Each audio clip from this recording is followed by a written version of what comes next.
Can we please give a hand to our finalists?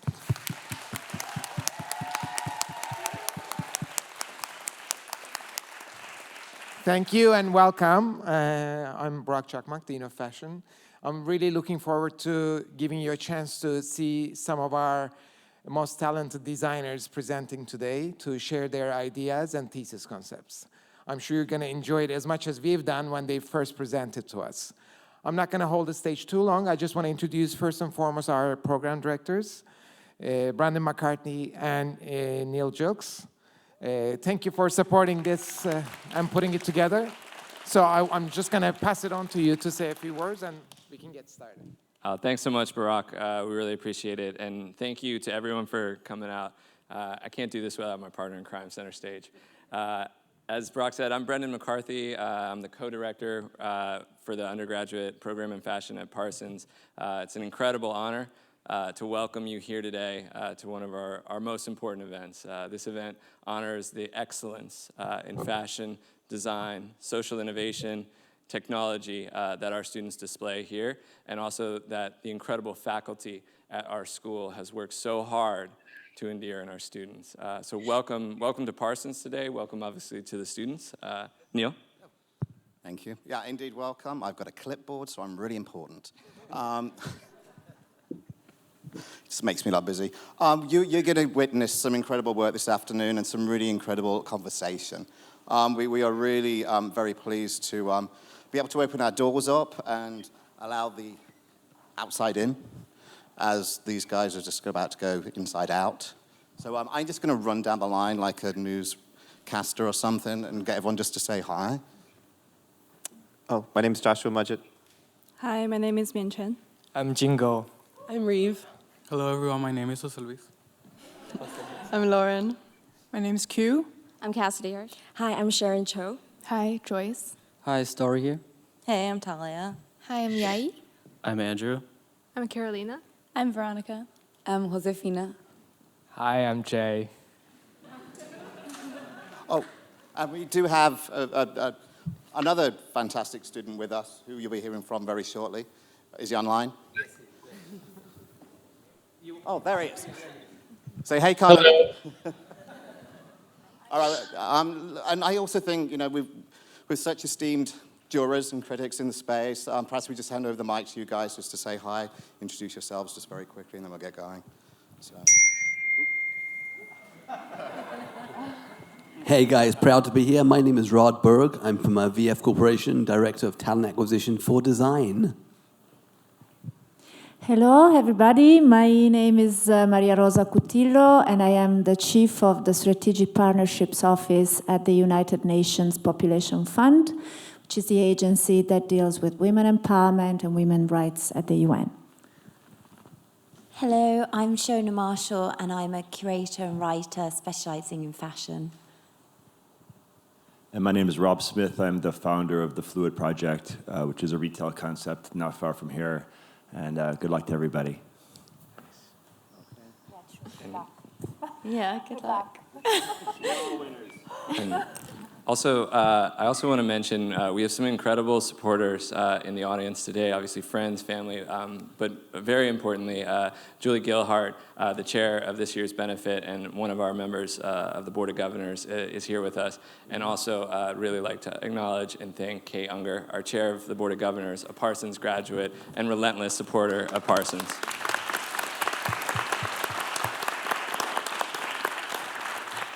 So this is the Students' Day, really. So it's your day. Thank you again to everyone, and let's break a leg. Yeah, let's rock and roll, guys.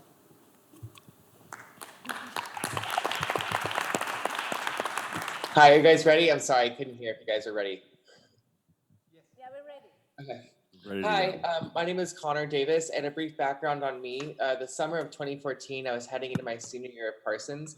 But unfortunately, I was swimming in the ocean. I dove in front and I broke my neck, sustained a spinal cord injury, was learning to walk again. And so because of that, I did my senior year through independent study through Skype. And so I really wanted to focus my collection on adaptive wear. So, with the research that I've done, the two brands that come to mind when it comes to adaptive wear is this brand called Silvered and then Tommy Hilfiger Adaptive.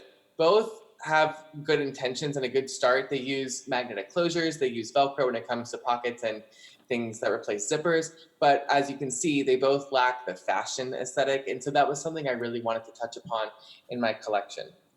So to start, what I did was I went to Goodwill, I purchased a bunch of pants, I cut them up, I deconstructed them to find easier ways to put them on, because dressing is a huge struggle that a lot of people who are paralyzed face.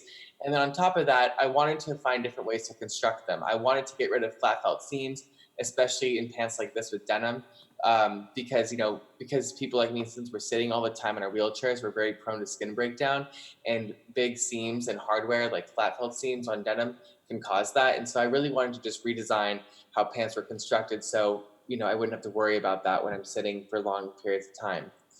So this is just me drawing what I deconstructed on a mannequin. And then another area that I wanted to focus on in my collection was the traditional menswear blazer, because I use my arms as my legs to push myself every day. Wearing a jacket is very difficult. The traditional sleeve limits my range of motion, and therefore I'm not able to push myself. And then on top of that, the front panels, they droop along the sides, they get caught in the wheels, it wears the fabric down. It's just overall it just doesn't work if you're sitting. And so this is something that I also really want to touch upon. I wanted to raise the back, raise the front, and completely redesign the shoulder so I could have my range of motion and also look good. And so I borrowed a friend of mine who is also in a wheelchair. He actually was on this idea, and he let me borrow his jacket. So all he did was shorten the jacket a little bit to where my hip bones are. As you can see, it falls beautifully on the body, but it still lacks good tailoring. The shoulder is still the same, where it limits my range of motion, and the sleeves were too long to where I couldn't push myself. I couldn't get the friction on my palm to push my wheel forward. And so I kind of thought to myself, well, how am I going to redesign this jacket? Well, I kind of was thinking about, the body and what muscles are responsible for our movement, the latissimus dorsi, the deltoids, the serratus anterior. And I started looking at the shapes of those muscles, and I kind of thought, well, if I redesign the jacket to how the body is designed anatomically, wouldn't that in theory give me a range of motion? And so I kind of thought, I want to keep the blazer looking the same, but it needs to be constructed completely different. And so this was just rough sketching of the jacket, of the pants that would be designed differently. I took a pair of boxer briefs that I own, and I saw that the back had no seams on the center back, which I thought was great, and the yellow lines are where the seams are. And so I translated that onto the shorts. So the front, the shorts look like any other pair of shorts. They're easy to get on. They have magnetic closures, Velcro, the works, but on the back, they're constructed completely different, and no one would see it because you're sitting on it. And so this was more sketches. And then so for this collection, I really thought, for my mood board, my color palette, my fabrics, I was so inspired by the beach. It's where my accident happened. It's where my whole life changed for the better. It's where, if I wasn't injured, this collection would never exist. So I thought, what better way to be inspired by than just recreating, a beach and scenery. And so I, took my favorite patterns and fabric that remind me of the beach. I even took, patterns from my favorite artist, Gustav Klimt, and I used it for my collection. So this is look one, and each print is a different pattern, and each pattern is a different muscle in the body. So the gray and gold are the deltoids, the blue tie-dye are the lats, and the green tie-dye are the serratus anterior. And this is look two, and with this collection, because my fine motor skills are currently under construction, it's very hard to, draw and drape and, cut on a 2D pattern. So I use closed software, and that was amazing in helping me, really bring my ideas to life. And so I used Clo to design this muscle shirt. And so the front is actually inspired by the quadriceps and the iliopsoas muscles that, and because I'm learning to walk again, these were muscles that I'm currently focusing on. So, that they stem off the shoulder and under the armpit, but then the back is still the same, where it has the deltoid, the lat muscle piece, and the serratus piece. And each pattern is a different print. And then this is the pattern for the shirt, also used by Clo, which was great. And then this is look three. This is a jacket that I actually had outsourced. I worked with a tailor to have this produced. And as you can see, the pattern that I designed exclusively for the better range of motion exists on the back, but it still looks like a traditional blazer. And this is the pattern for that jacket. And this is look 3, this is look 4. This is more just a simple double-breasted cashmere cardigan that's cable knit. And I was thinking about using far infrared yarn that would be knitted into the cashmere. And then also because people like me, since we're not up and walking around, our circulation is poor. Therefore, we get cold really quickly. So it's imperative that, you know, our head and our neck is always covered because that's where a lot of our heat escapes from. And then this is look 5. This was just more of a traditional like linen suit, something simple but something classic. But one thing that I've noticed is that in design, for men that are sitting, the biggest focal point is our chest and our upper back, because that's what is exposed when you're sitting in a wheelchair. So I thought of using this pattern as a beautiful embroidery on the upper back, and it would cascade down the back of the arms, and you know, it would just be really just something new and just exciting in menswear. And then the last thing I wanted to tackle was the peacoat. For men that, you know, are living anywhere else but LA, they have to wear coats, obviously. And so full-length coats aren't really an option. They're impossible to get on and sit in a chair and push yourself in. So peacoats really are our only option. And so I really wanted to design a peacoat that would not limit the range of motion. So therefore, it was going to be designed the same way as all my other jackets in this collection, but yet still have the fashion component. And then lastly, the navy blue jacket on top is what I had outsourced and worked with a tailor. It didn't come out exactly as I would have hoped, but it still achieves the range of motion that I was hoping for. I had my physical therapist measure my arm. So as you can see in the center left, you know, I actually achieved 20 degrees more range of motion with my arm extended compared to a traditional jacket, which is the khaki linen blazer. And as you can see, it's pulling along the back. It's, you know, pulling on the arm. It just doesn't work. And then as you can see next to it, you know, if the fabric bunches in the back, it's very hard to keep it nice and flat when I'm pushing. Unlike the jacket that I designed, because the back is raised, the hem of the jacket falls nice and flat against the backrest. And so it's just one less thing I have to worry about. And so as you can see, just overall, I can move easier, I can get it on quicker, and I look better in it compared to a jacket that's clearly designed for someone who's standing and walking around. And so that's my thesis.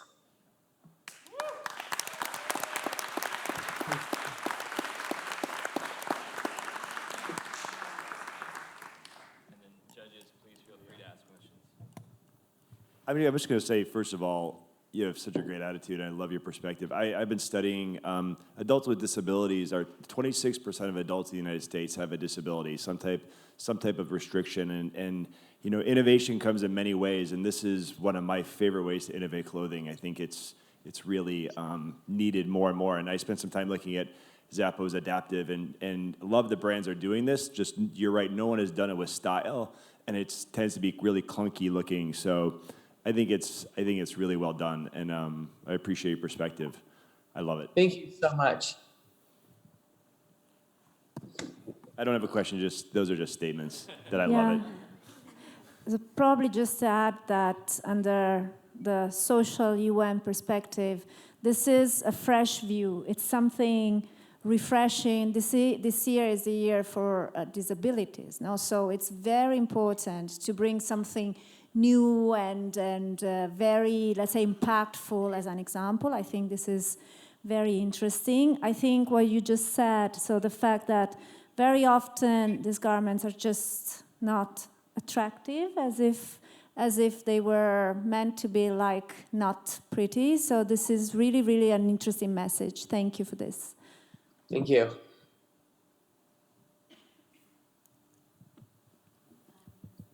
I just wanted to ask how, so your collection's not actually here in the space. Is there? Wait, sorry, what was the question? California. So you haven't, none of your garments are here in the space. You're in New York. You're based in California. Yeah, I'm here home in Los Angeles, and so I've been doing this entire thesis through Skype and through independent study. And I'd submit my work every week to my teacher, and I'd video chat with him on a weekly basis. Amazing. And so you've made one garment so far, and then you're still working on the others as prototypes. Yeah, exactly. So this jacket was actually this look free. I worked with a tailor. I wanted to outsource it, and because the pattern was so complex, he was like, I'll do the best I can, but you really got to work with someone that kind of is more innovative. I work with more traditional pieces. And I was like, all right, well, let's just see what we can do. But this is a collection that I'm very passionate about. I do believe it works. It's worked already with what we've achieved so far. But I do need to spend more time on it for sure. And I would love to get more pants developed and more of these jackets developed, because I really do believe these will help a lot of men that are in wheelchairs. Yeah, got you. Okay, amazing. Thank you. Can I just ask another? Oh, sorry. Did you think also about women's garments, or is it only men's? Well, that's a good point. Well, for spinal cord injury, which is what I have, 80% of the people that have a spinal cord injury are male, because you get them through extreme sports, auto accidents, or falls. And so men, just statistically speaking, men just get them more often. So I really wanted to focus on men. And since I did menswear, prior to my accident, it's just what I know.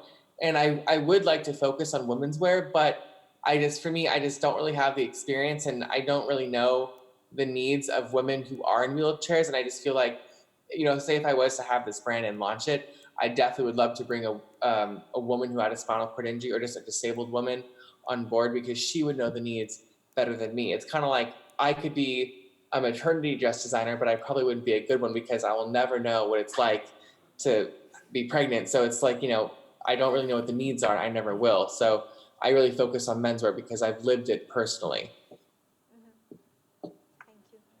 Thank you. Thank you.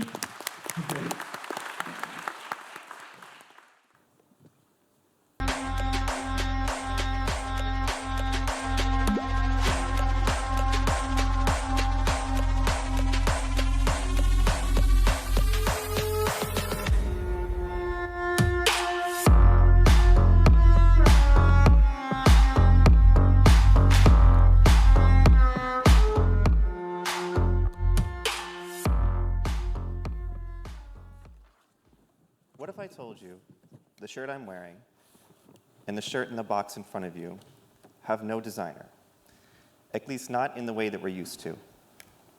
You can feel free to open it up and check it out. My name is Joshua Mudgett, and I'm a computer scientist, machine learning engineer, and now fashion designer. I learned computer science through MIT, and now fashion through Parsons School of Design. Today I'm presenting to you a project which is a collaborative thesis between myself and Lara Tang, who is a computational 3D designer and fellow graduating senior at Parsons. The project is called Chimera. Chimera is an artificial intelligence which we have trained to design clothing.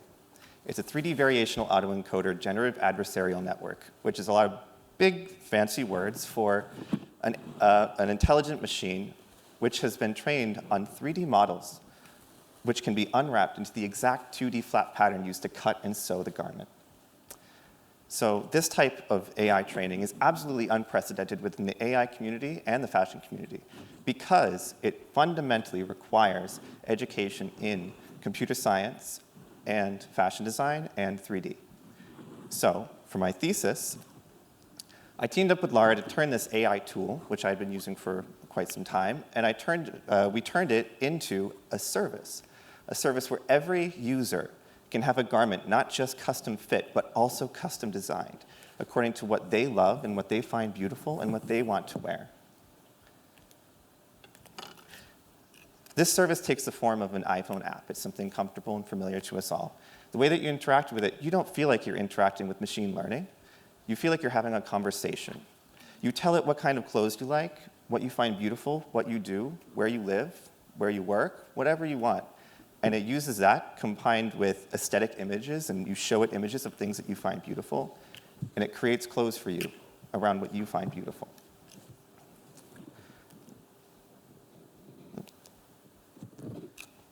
So this is how they output, right? So this project started when I was quite young is what it comes back to me, because I think about when I was young and I used to imagine what it'd be like to have Yves Saint Laurent or Dior come into my house and design something around what I found beautiful. This satisfies that need. It was this itch that needed to be scratched, right? That all consumers find themselves having, of wanting something custom. It's been known that the fourth industrial revolution will be led by customization, but we also have this horrible problem where overproduction is destroying our planet. With Chimera, every garment is custom made to the user, by the way, has no sense of gender, only body, because it's custom fit and designed. And when it's custom made, it's made to order. And if you have any questions at all, please reach out to us through these emails. We have the QR codes here where you can scan and you can watch videos of 3D models of these clothes being shown and walked. And yeah, that's it.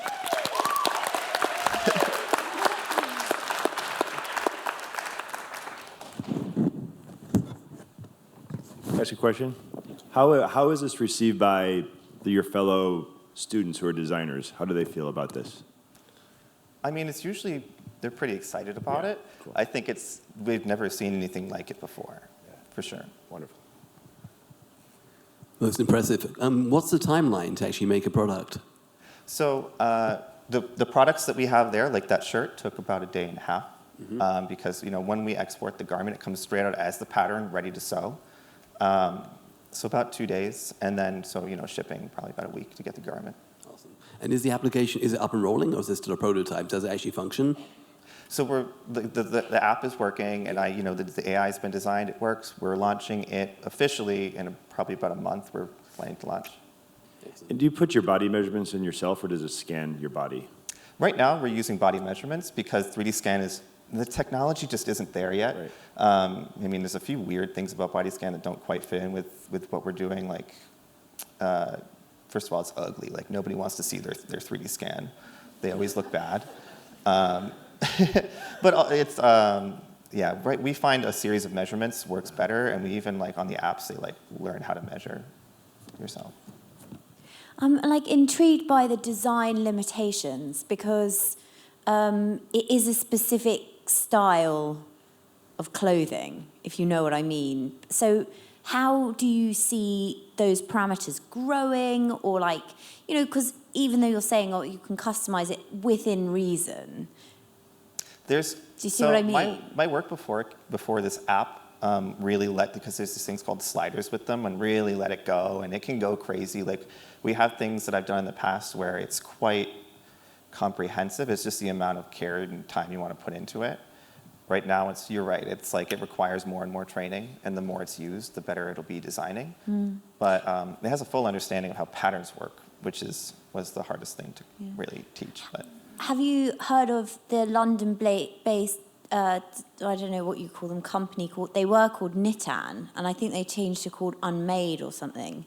And they do that. I used to work with them. They were quite interesting. Anyway, that is quite similar, isn't it? So do you think there's quite a few other people exploring this customization? So, I mean, Unmade's process is more of a fit, right? Pardon? Unmade focuses more on fit, I think, and a slightly design. No, it's actually about printed knitwear. Right. Okay, that's what they do the printed knitwear. Sure. I mean, but the thing is this is. There's no generative aspect to it as much. This is a generative design, the patterns themselves, not just a print. So. Yeah. But I totally, there are a lot of people who are looking, I mean, everybody right now is looking to how can we get AI into fashion? How can we bring technology into the industry in a way that helps the planet, helps people, and gives agency to customers where they never had before? Sorry, just one last question. You just said helps the planet. How do you, can you talk a bit about the sustainability of your model? Well, there's no overproduction with this system, right? When a garment is needed, it's made. Instead of making 3,000 copies of a garment and then 1,000 of them go in the ocean, right? This is a made-to-order system. Yeah. Okay, great. Yeah. Thank you. Anything else? Am I good? Good job.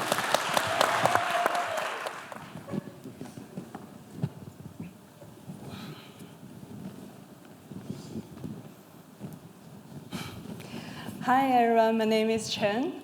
My collection is called A Celebrated Culture. I started my collection by finding out a lot of my friends are trying to be a public figure these days. And Chinese people, including celebrities, dress up more and more like each other, which made me curious about the things that are happening in our society. To me, fashion is an expression of self-identification. But in fact, market has always been a vital force driving consumers' fashion choices. Today, social media gives brands a larger and previously untapped demographics. Celebrities work as the essential medium between brands and consumers. Their styles become what people emulate.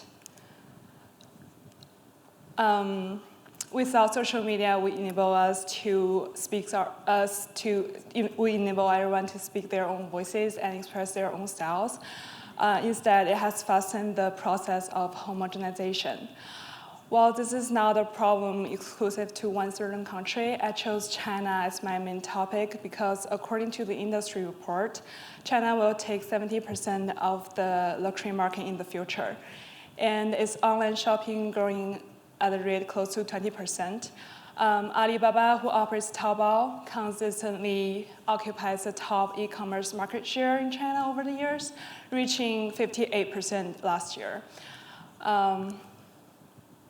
My collection, A Celebrated Culture, is using social media's own language to raise awareness and to reclaim the natural diversity of our own fashion identities. For a better exploration, I divided my collection into 4 categories. And the first category is called fans imitation behavior, which I chose 2 denim looks to show this concept. So the first look is this. It's like a traditional denim look because denim looks are pretty popular among Chinese celebrities. So I have 2 layers for each piece. The first layer is the real denim fabric, and the second layer is the completely copied version of each panel. So it shows the imitation behavior and how people emulate celebrities, their idols. And the second category is celebrity selfie photos.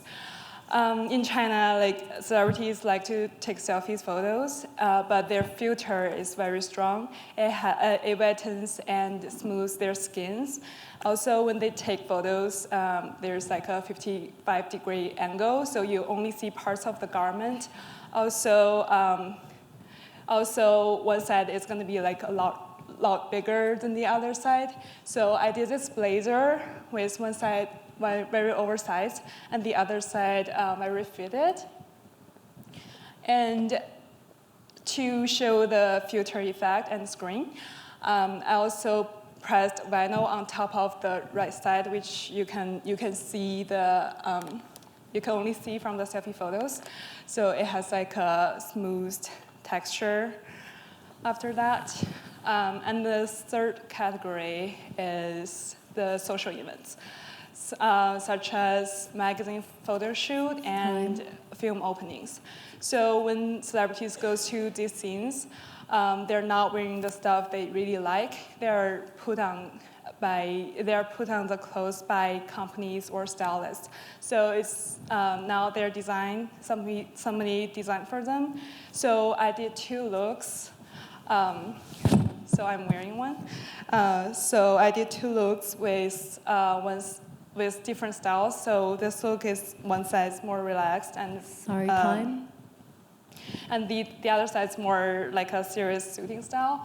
And the other look is a combined jacket with different styles, with bombers and suiting and leather corset and flowy skirt.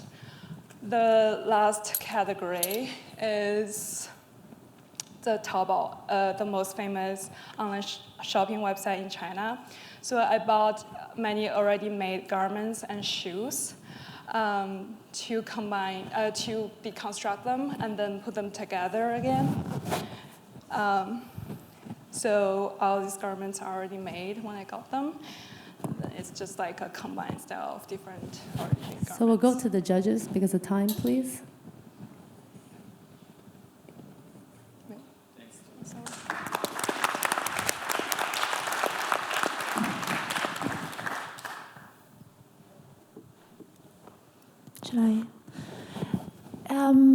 Thank you very much first. I just wanted to ask you, in essence, what is the message you want to convey with this collection?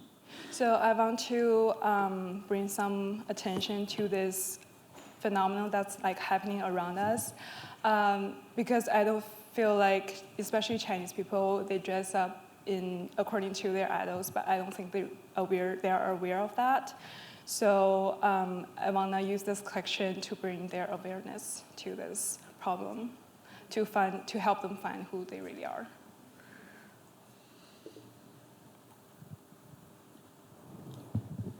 What percentage of your garments are actually recycled? Is it all recycled, or? It is. I collected and also bought few garments from Taobao. So each garment is like the most popular celebrity style on that website, and then I got them and deconstruct them and sold them together again. Awesome. So is it one of a kind then, or is it a scalable model? Is it just a one of a kind piece? I'm sorry. Is it one of a kind piece, or is it something that could be produced to a larger scale? Yes, definitely, because actually each garment already has a pattern when I got them. So the pattern is like really easy to make. And also it only took me half a day to deconstruct these garments and put them together again. I've done a lot of research into ideas of Western fashionability in Asia and how that plays into construction of style. Mm-hmm. Did you think a lot about that? So how do you feel that this was I'm just really interested in that, like back and forward in creation of like sort of celebrity style. Mm-hmm. I feel like Western celebrities also definitely have a huge influence on Chinese celebrities. Yeah. And then the influence go on from there. Chinese celebrities have a huge impact on their fans. So, but nowadays, with that kind of influence, I feel like everyone just dress up very alike each other. Is that Yeah, it's interesting. Thank you, it's time. Thank you. Yeah. Thank you.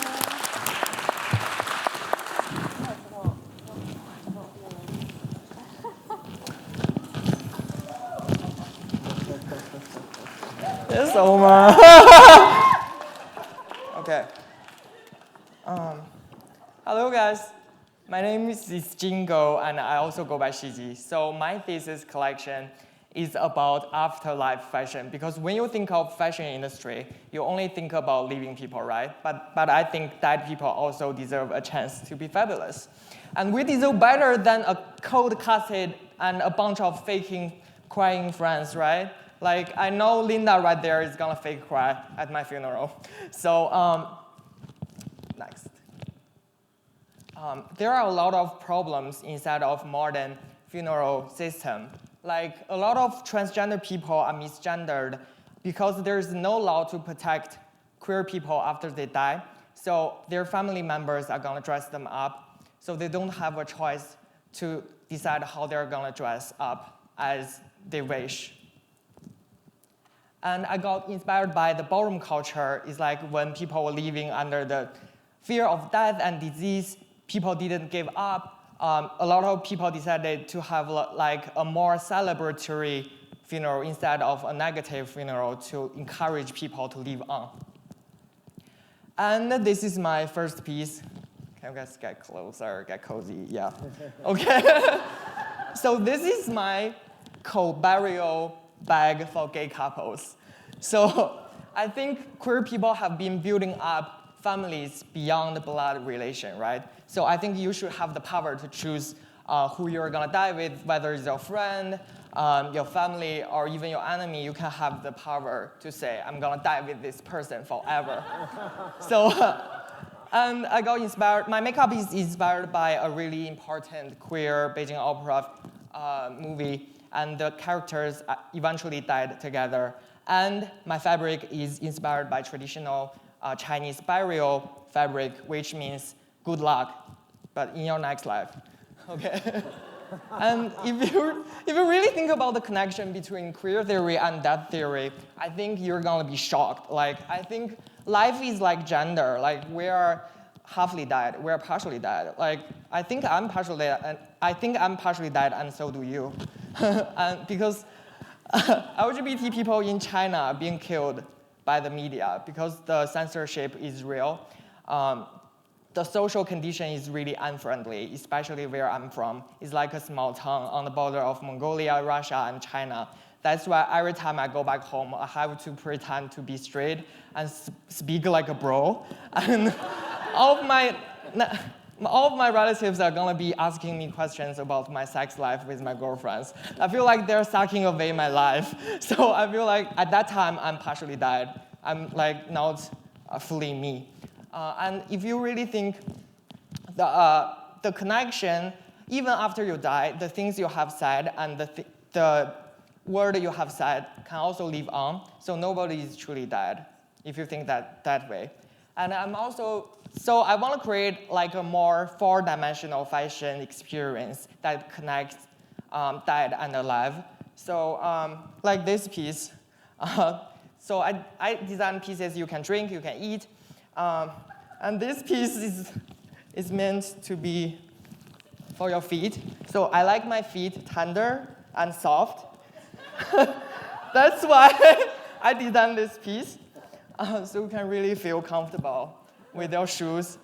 And my material choice, so I introduced some techniques from food packaging industry. Like I used the Sonabao machine and the heat press machine, like the machine you use for bubble tea, to create like packages for lube and oil to create like the fluidity of life and gender.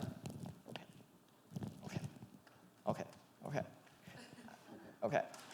And I'm also thinking about the park I took, where is like a gay park. It's like where all the good things happen before Grindr and Jacked. So it's really important to me. And I'm also combining theater, comedy. I think we will come back as fashionable zombies one day by technology. So I'm combining performance art, theater, and experimental music together with my fabulous gay Asian friends, aka Asian friends. I think they are underrepresented, just like dead people. I think dead people also deserve a chance to be represented. That's it. Thank you, guys.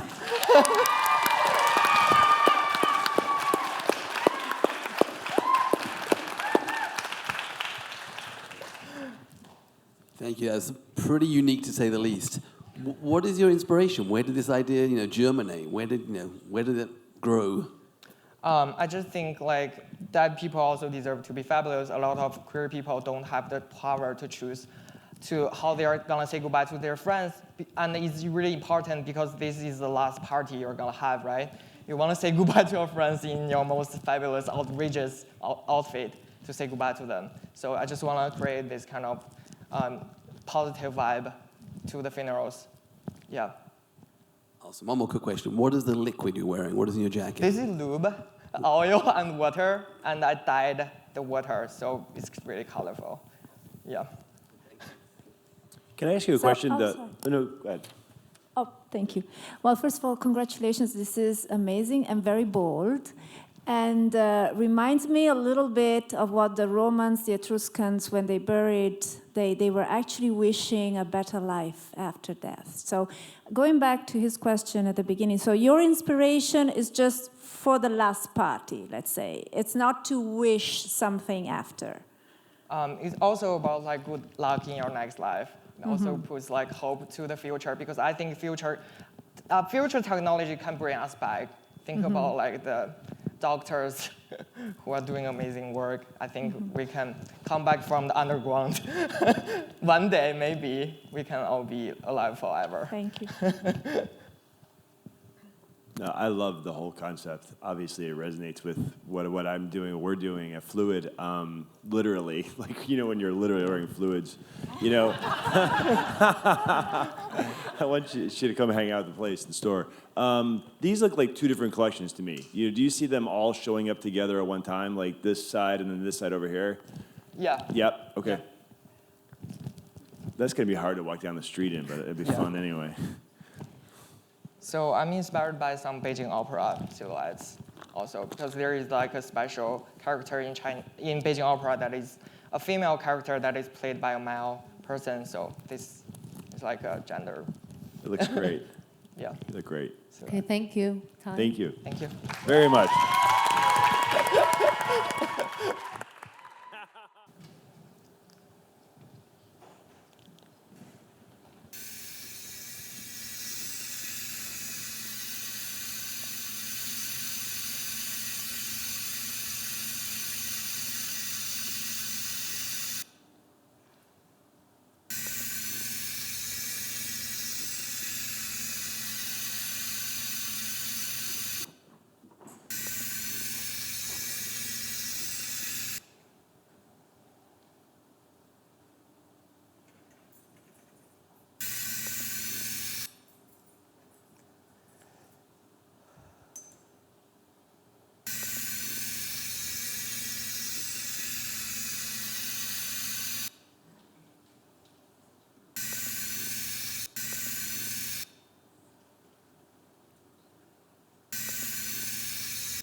Okay, good afternoon. My name is Rive Carlin.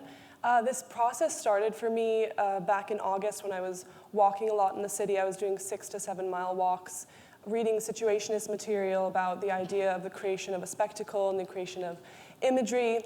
And that led me to questioning how I created imagery and how I created my own spectacle. So I started to find imagery and materials that really challenged my taste and were distasteful to me.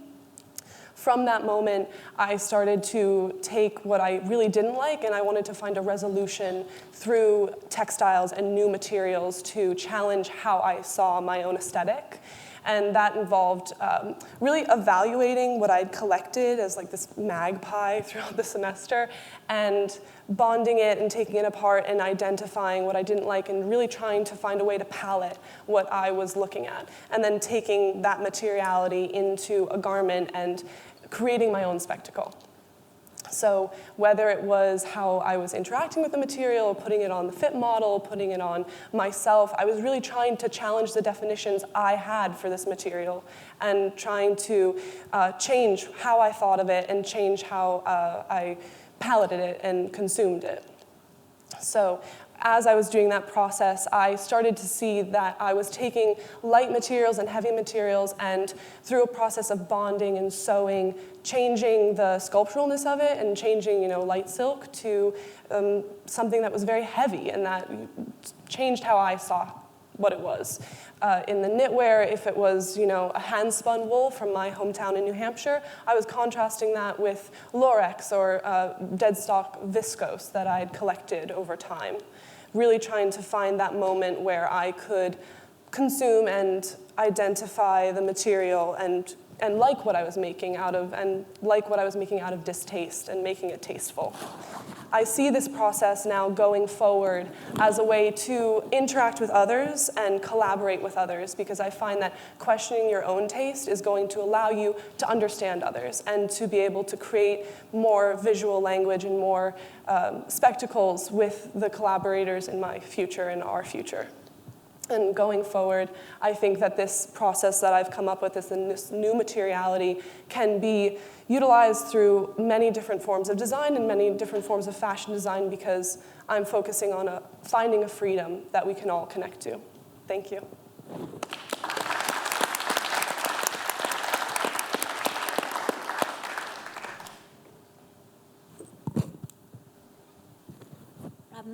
So I've been thinking a lot about taste lately as well, and that's interesting that you've been too. And so I was wondering, why do you think taste is important right now? You skirted around it a minute. You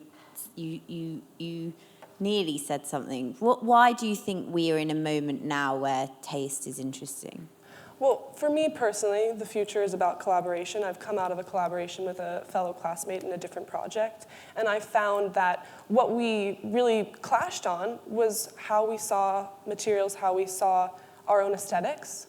And I found that by questioning myself, I was able to better connect to that student and better understand where he was coming from. And I think in the future, in order to understand our peers and the people that we're going to work with, we have to question ourselves and we have to understand our taste and, you know, say that maybe distaste can become tasteful. But on quite sorry, I'm like going about that as well. Like on gigantic levels, politically, socially. Yes, I honestly And were you believe engaging in that kind of? Because, you know, we don't debate anymore. We don't argue, really. I mean, I grew up arguing in school. I was dyslexic, so a lot of people were always telling me I was wrong. Right. And I find that just having that process of talking through something and finding a way to come together on a you know, a shared thing, or just asking yourself if you are correct. Right. I think it's really really important. interesting. Thank you. Really interesting. Okay, can I ask you a question? What's your favorite piece in the collection? My favorite piece. My favorite piece would be this, this apron dress here, because it's using materiality in a very organic, emotional way. And I find that for me, making the garments and making this new materiality, making something that's precious, is a better way to create long-lasting garments. And for me, that piece is very precious to me. I've got, one last question. Did you see your taste change? Because fashion's fashionable, so you can shift it. So did you see your own taste changing over the time? I did. Last year, I only worked with white fabric, and so I think that just challenging myself and saying, I mean, it was very difficult at a point because I was not committing to the process fully. And as soon as I committed, I started to use more color, use more texture, and see that it could evolve, which was a really beautiful experience for me. Thank you, Time. Wait, one last question. Who's your dream collaborator? Jun Takahashi from Undercover Lab. Cool, thank you. Yeah. Thank you. Thank you. Hello, everyone. My name is Jose Luis Cabrera. Thank you so much for being here. It's such an honor for me to present my thesis to all of you. The name of my thesis is Sons of Violence. And through my creative practice, fashion design, what I want to do is bring about change in my community and also help domestically abused children.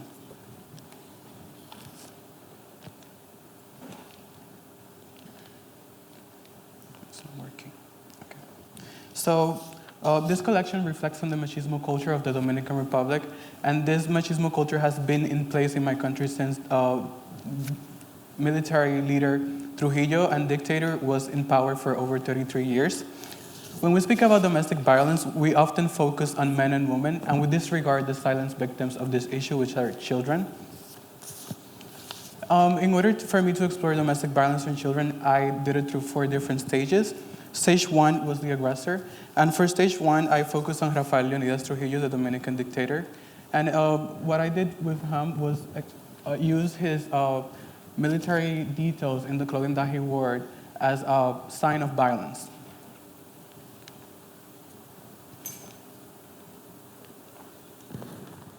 Stage 2 was the victims, the children. So children that usually grow up in dysfunctional households and children that are victims of domestic violence. The stage 3 was a combination of both, the children and the military, in order to merge and bring about a metaphor to the collection that narrates the whole and overall topic, the violence and also the innocence. And stage 4 was the materiality. For the materiality, what I did was I explored the structural system of my country. And from there, I was inspired by different elements, like the sacks of potatoes that we have in the country. And also, as a kid, when I came from Dominican Republic to New York, I used to work with my grandmother creating these hand sugar flowers. And the sugar flowers feature an aluminum tear as a representation of the suffering of the kids. So the flower itself is a representation of innocence, and the tear that you see on it is a representation of suffering. When I came from Dominican Republic, I came looking for better educational opportunities and to improve my life and to escape from violence. And I want to offer these children the same opportunities that I had when I came. So as a result, I created the Sons of Violence organization. And I'm going to explain to you guys what we do in this organization. So the Sons of Violence organization is a non-for-profit organization that offers children art therapy, children that have been victims of domestic violence. And this organization works as a circular system with my brand, Roa. The way the circular system works is that the first stage is where the Roa clothing production happens.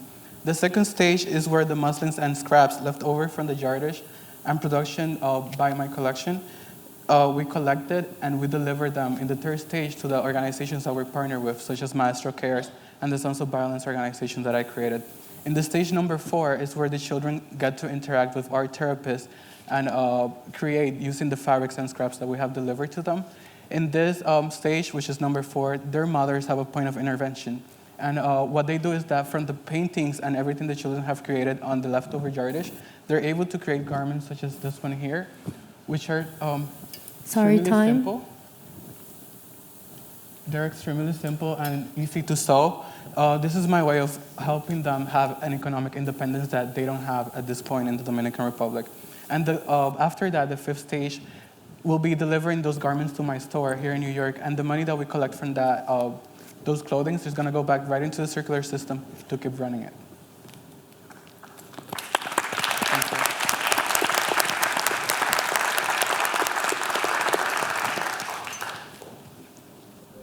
There is a video that I want to show you guys that basically summarizes and gives you guys an introduction to the issue that I'm talking about and the community that I'm working with.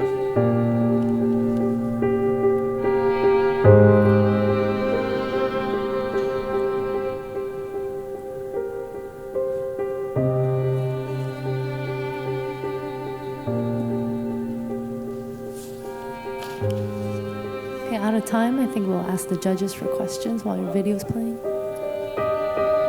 Yeah, you guys can ask me questions as the video is playing.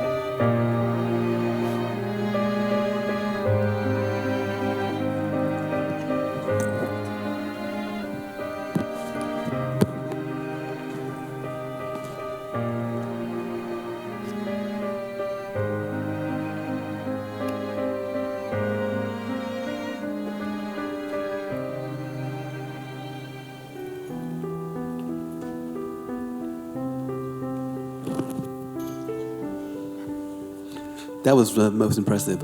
Is your organization up and rolling? Is it actually active right now? It is running. The clothing that I'm wearing right now and the shirt that he has on are the muslins from my collection that I brought them back, and we had this activity and we brought our therapist to have an interaction with the kids and start running and test the organization that I plan on creating. And how are you engaging with the community? How are you finding out therapists? How are you getting the word out? Is it via schools, organizations, or churches? How are you reaching the audience? So the communities that I work with are communities that have the highest rate of domestic violence in the Dominican Republic. And I go into this community and I basically introduce myself to the parents and the whole community and talk to them about what I want to do with the art therapy sections and what the organization Sons of Violence wants to accomplish through art therapy. Awesome. Thank you. Awesome. Thank you. Just to comment on these questions, what's the coverage in terms of households of this program? So how many villages? How many? What's the area that you cover? And then the other thing which I think is very important and key in what you are doing is the economical self-reliancy of the mothers of the families. Can you explain a little bit more how this works? So the children design and then mothers produce the garments. Just a little bit of more detail on that. Yeah, so it depends because sometimes I have a subscription that I give to the parents. So if they want their kids to be part of the organization, they can just fill out the form and the kids can be part of the organization. But when we're having the actual activities, more kids come and we're not going to tell them, no, you cannot do it. So I have around 30 kids in the organization at the moment, but once the art therapy sections are happening, more kids come and join us, and that's how it works. But when it comes to the economic part, so from the leftover yardage that my clothing production has, what the mothers do is cut this type of shirts from those fabrics, and they make them. So the fabrics that the kids have painted on, like this one here, and then that's what we use to sell in my stores. And then a percentage will go to the mothers. No, everything goes to the... Everything goes to them. Okay, thank you. Okay, thank you, time.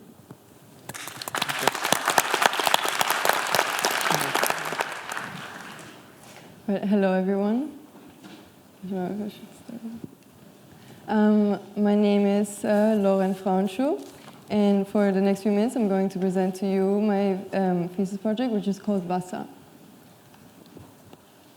So it all started when my father founded our family business in the 70s, located in Austria, based on these series of skiwear, which we call the masterpieces.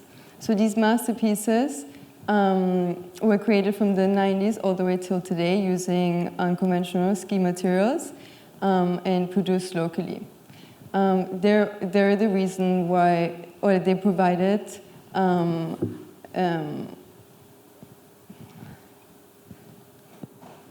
they provided us with a so-called income, which is supported by each family member, which allowed me to go up the mountain in the chairlift, wearing our ski garments, stepping off the lift, looking out into the panorama, and taking in the fresh breath of air, feeling the sun drenching on my skin, and skiing down. So all these components of my heritage kind of shaped my process of my thesis, starting with deconstructing these masterpieces into my own context, creating collages from family images, creating my own textiles based on the ski fabrics, and also collaborations with many, but all this I'm going to explain. Okay, so starting with my family history. So in the 50s, my grandfather created a leather tannery, and he was the one that gave my dad the opportunity to start a store in our hometown selling leather goods.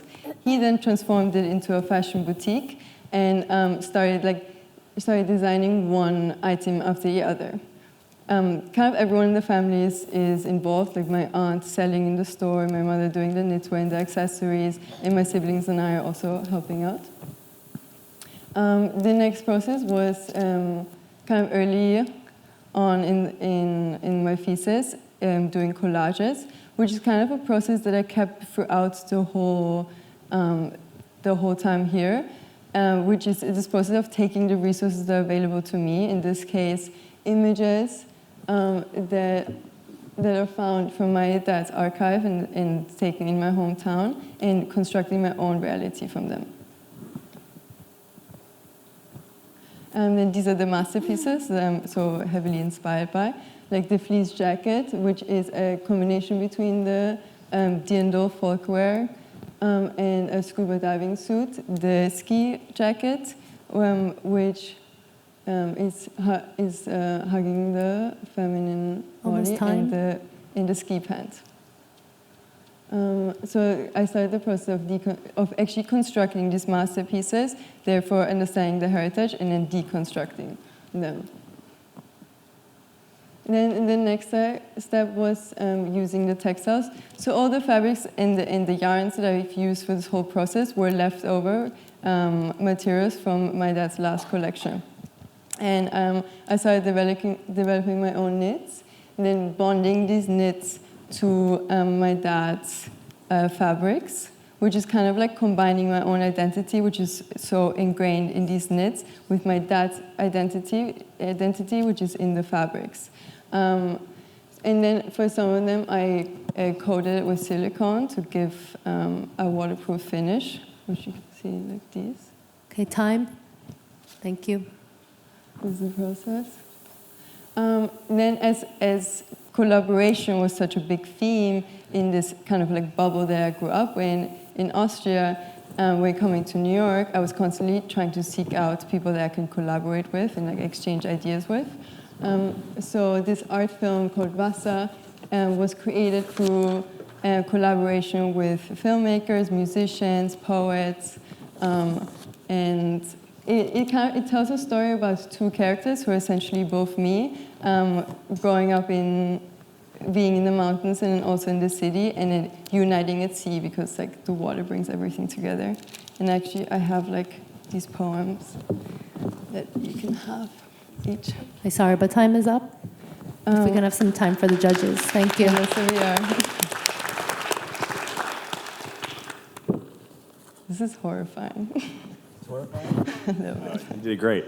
So let me just, so I'm clear, these pieces are reconstruction from the pieces that your father created when you grow up?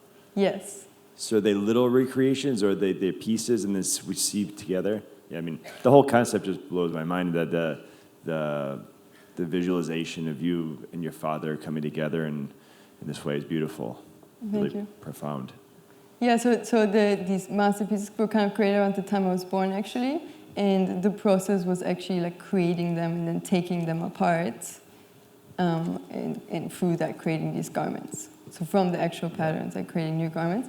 And then the textiles is like the other component where it comes in, which is like my identity, like coming into the whole thing. Cool. Is your father still alive? My father? Yeah. Yes. Has he seen this? He's seen like snippets of it, but he's coming next week. Cool. So he's gonna see it. I probably missed a piece at the end of your presentation. So the link with these poems is? So it's in the film. So the film, which is about kind of like me, almost like reconnecting to myself, as it's like me portrayed in the city and then also in the mountain, and so it's like two characters that look very similar, and then they reunite at sea. So the poem is that story, kind of. Okay, thank you.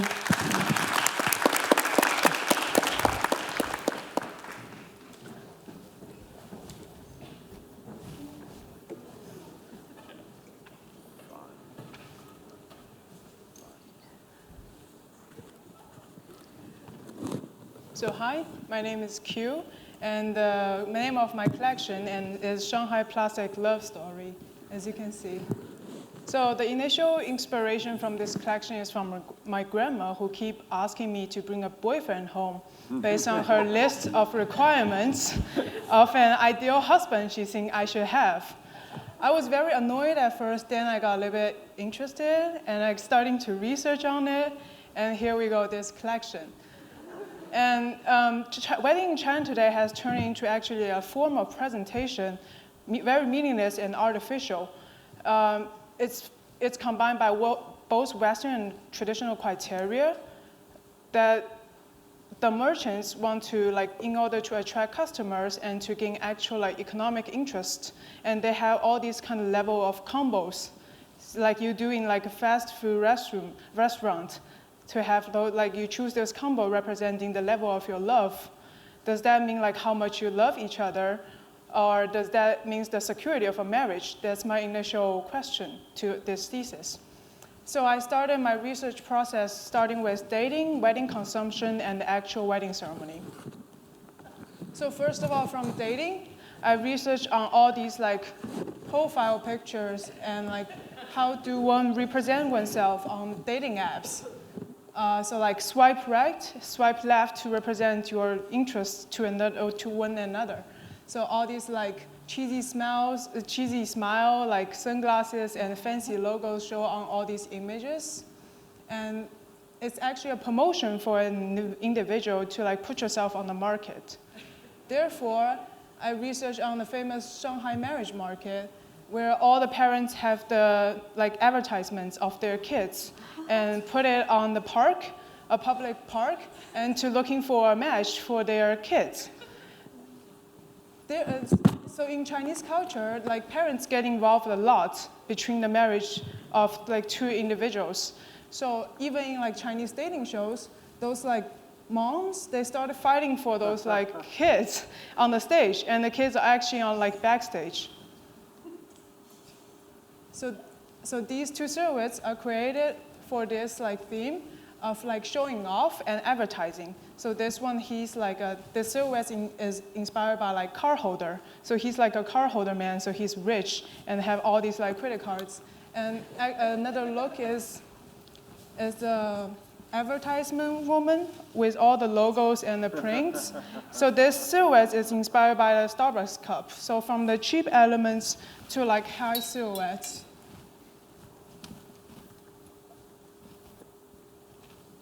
And then I went into the wedding consumption. So back into the 80s, people have those, like Chinese people have those tickets to purchase wedding necessities, such as like a sewing machine, a radio, a watch, or bicycle for like transportation. So, but nowadays, Chinese people start to go to online, such as Taobao, to just add like 50 elements in their like shopping bag, and it's lack of emotion, and it loses the meaning of like collecting and establish a family. So I was inspired by that idea of collecting. So all the materials I use are actual Shanghai bed sheets. So these are bed sheets from households and daily use. So I want to use those fabrics and apply a little like plastic layer on it to create those artificial and plastic love story feeling. And to create this high and old feeling. So this is the Chinese tickets.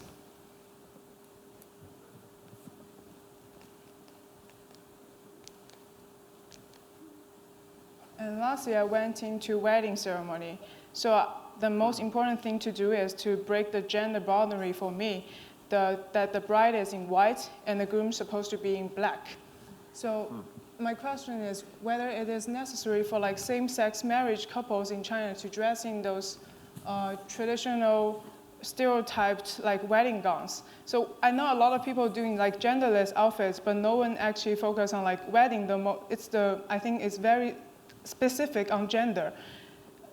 So all the colors I use, none of them are like white and black or traditional Chinese red. I use all these like fancy colors, like pink and like very bright neon green. Okay, thank you. Time. Yeah, thank you.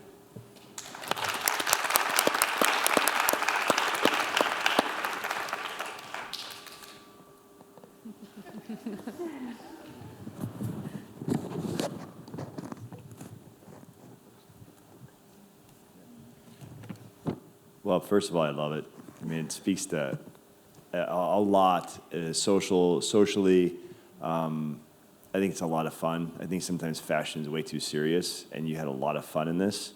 And I guess my question is that pink outfit, is that a wedding outfit? This is my wedding outfit? Is that a wedding outfit? Is that meant to? I mean, I want to play a little bit of sexual feeling in this. Yeah. So it's like transparency. Yes, I do to both sexual meaning and to the sacred like wedding ball. Uh-huh. So probably not for me, but yeah, for somebody, yeah. It's great. I just wanted to know, is there a particular meaning for the beautiful green dress?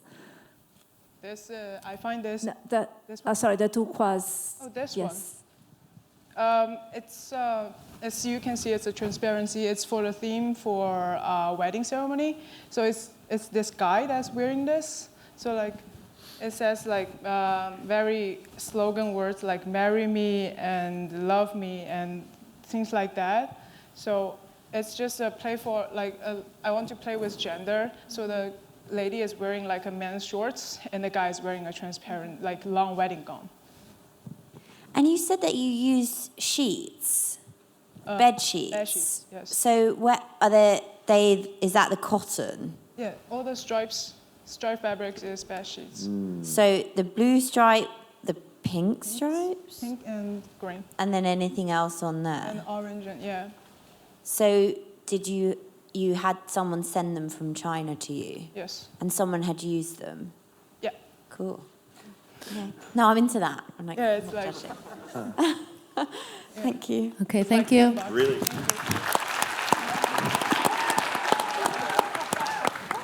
Hi, my name is Cassadee Hirsch. My collection aims to reimagine Western wear and kind of make it a more inclusive, less misogynist kind of identity. And all of my stuff is inspired by like glam rock, and I was heavily inspired by my roots in West Virginia. So I had a loss in my family this year, and we had started archiving all these photos, and I have a very large family. So most of them are from like Backdale County, West Virginia, which is a very like impoverished community, and all of them are coal miners. So I used my heritage as like a reference point. And then I also started my processing from kind of thinking about different films that I like identify with. So like Midnight Cowboy, I like always have loved, and then The Long Goodbye, Three Women.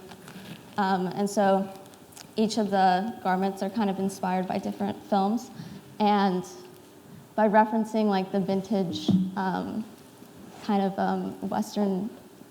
Western clothing, I began drawing over movie stills and old photographs. And so like this is like the green look, and it's based around like the story of El Topo. And so there's like a scene in the movie where the outlaw has to bury a photo of his grandmother. And so I decided to put my grandmother on one of the garments. So you can see here a photo of her from like the 1940s. And this is like the outlaw look. This movie inspired me to make my own spaghetti western. So each character has like their own identity throughout. So this is also heavily inspired by Americana culture in general. So sportswear. And then burlesque dancers, and kind of thinking about the different tropes and the like kind of toxic masculine identities that I want to change and make more inclusive. Because growing up, I always identified with cowboys, and so I wanted to re-reference that for my final collection here. I'm fortunate enough to be sponsored by Swarovski and Sophie Hallett, so my collection is all covered with different embroidery and beads.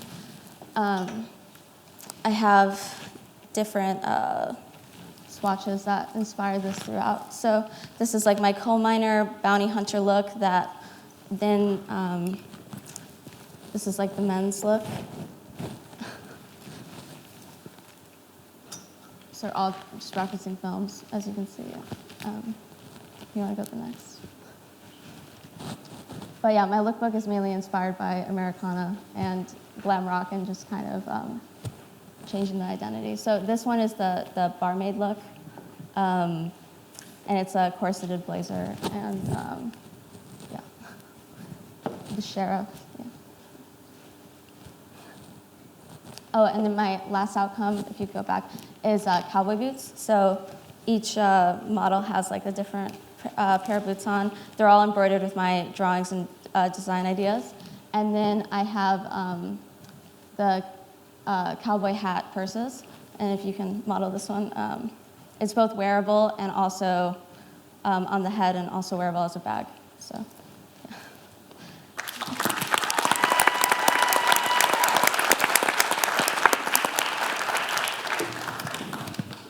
Super creative, like really well done. And so it's an ungendered line. Yeah, it's all unisex. It's unisex, it's great. Or genderless. All gender, gender-free. Yeah, gender-free, yeah. agender. Yeah. Take the sex out of clothing. So it's really, really well done. I love the accessories too. I think they're really great. And you said Swarovski sponsored you? Yeah, they sponsored this. How'd that happen? I made like so many swatches for them last year and got the opportunity to work with them. It was awesome. I hope to do it in the future. But It looks great. thank you.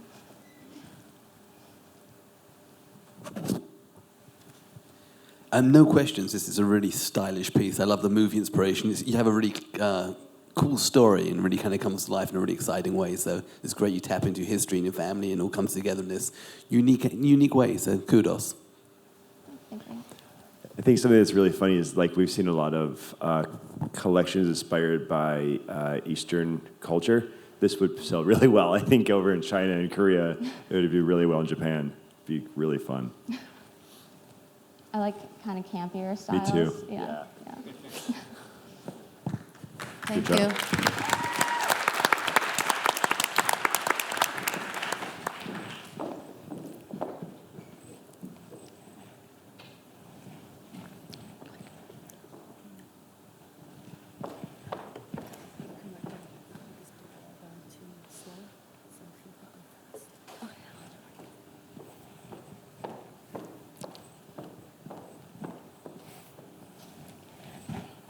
Hi, my name is Sharon Cho. My project, 416, is based on the incident that happened in Korea 5 years ago.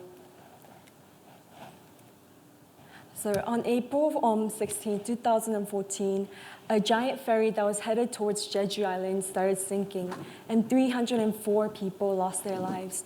250 of them were young high school students on a school trip. When this incident occurred, I was a high school student in Korea myself, but there was nothing I could do back then but to pray and to mourn for the people and for the country.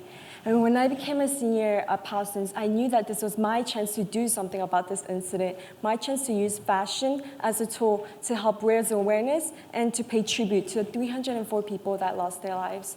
I made sure that my design decisions were conscious and paid tribute to the incident. So my collection consists of all suits and coats because I believe that suits are the most modest yet classy form of dressing. I started off with women's wear, but shifted to conclude in a unisex collection because I believe that it makes sense to make clothing genderless for a collection that reflected a tragedy. Also, the yellow ribbon is a symbol of the Sewol ferry incident. So most of my looks have long bands or belts to symbolize the ribbon. And some of them also have the names of the victims engraved onto the clothing garment themselves. And these were engraved with permission from the family members of the victims. And I also incorporated origami tessellations into my collection because during the memorial services in Korea of this incident, hundreds of people gathered and folded origami flowers, boats, and ribbons.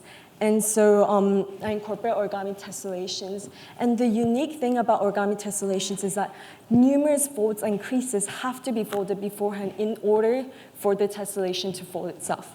And so that symbolized the incident because 304 seems like such a large number, and yet these were individuals. So I created a new type of pattern making where each pattern piece folded onto itself to create the origami tessellations. And so these patterns, if you guys could turn around, are the pattern pieces for these garments. And it shows an example of how those folds turn into the origami tessellations. And it was also as if each folding process of each crease was an act of tribute to each individual. So I learned that the mothers of the victims have been coming together every week to create small crafts in order to overcome the pain of losing their loved ones as a community. And I have been able to get in touch with them and collaborate on this hanbok collaborational project. And we were able to choose the colors of the hanbok together. The mothers wrote letters, and some of these are smudged with tears. And we also made these origami flowers out of fabric together. And it was just such a powerful experience to really just communicate with them. The healing process was amazing, and the interaction was, I was able to get so much support and feedback from the mothers and the family members themselves. I also collaborated with a lot of different artists, not just the mothers. And the song that you guys just heard was actually composed specifically for this project in collaboration with a Korean music composer. And the chords of the song, which is titled Yellow Ribbon in the Sky, the chords, when it's translated into Roman numerals, is actually 416304. Which signifies the date and the amount of people that lost their lives. And so the instrument that was played in this song was also recorded in collaboration with a Korean traditional instrument haegeum artist in Korea who has won multiple national awards in Korea. I was also able to collaborate with a fashion illustrator, Korean fashion illustrator in New York City, who is also a Parsons fashion graduate. So we are able to also share about the issue and collaborate in this illustration. Okay, time. Also, my team, when I had my photo shoot, my team consisted of entire team of Koreans in New York City that felt the same way I did regarding this issue and wanted to be a part of this project. The photographer, the models, the makeup artists, we are all a team of Koreans in New York City who felt passionate about this issue.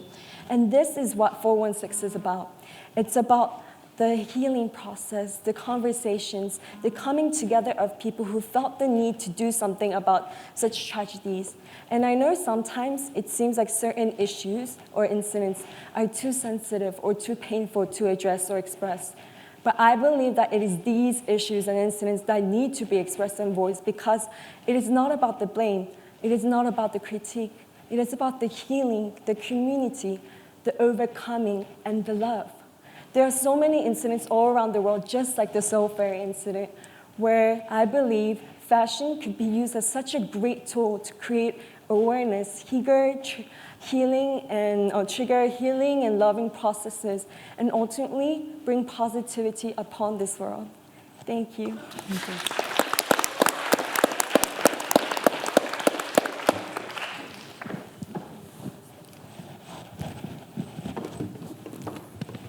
You didn't miss anything, did you? Thought of everything. I think that if, as a backup plan, you could be a politician, because we need people like you leading this world. It's just really, really well thought out from every single piece. Just beautiful, and what a wonderful tribute. I remember that day that happened, and pain is universal, and healing is universal. Thank you.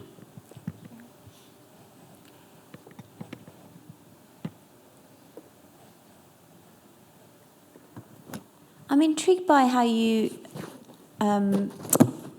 feel the collection hangs together, because the dress with the memories and the collaborating with the victims' mothers, it feels very different in style. So why did you choose to do something more traditional?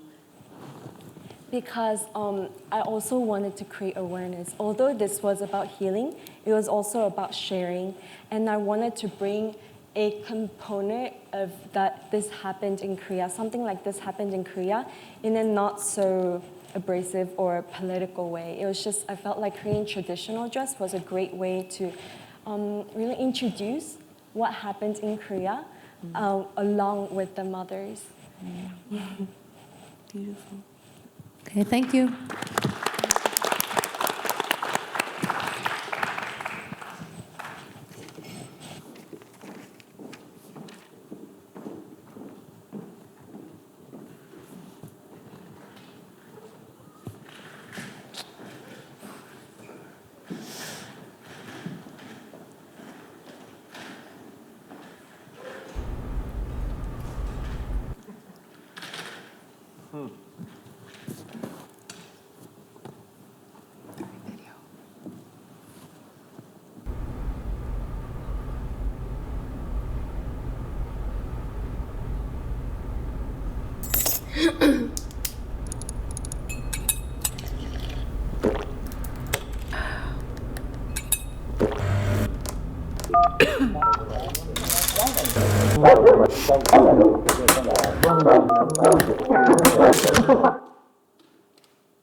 Hi, my name is Joyce Ko, and I began this year facing the question of what will happen once I graduate.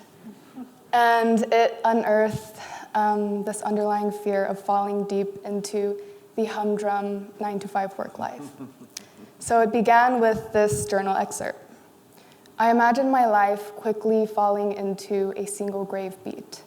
This rhythm reverberates within my hollow skull, hypnotizing me into a trance of illusions and eternal tragedy. I am reduced to a position, a title, a salary. And from there, I began to imagine a parody of this 9-to-5 work life, which I may potentially live out. So initially, what came to mind was this idea of a schedule being the, quote, bedrock for someone who is successful.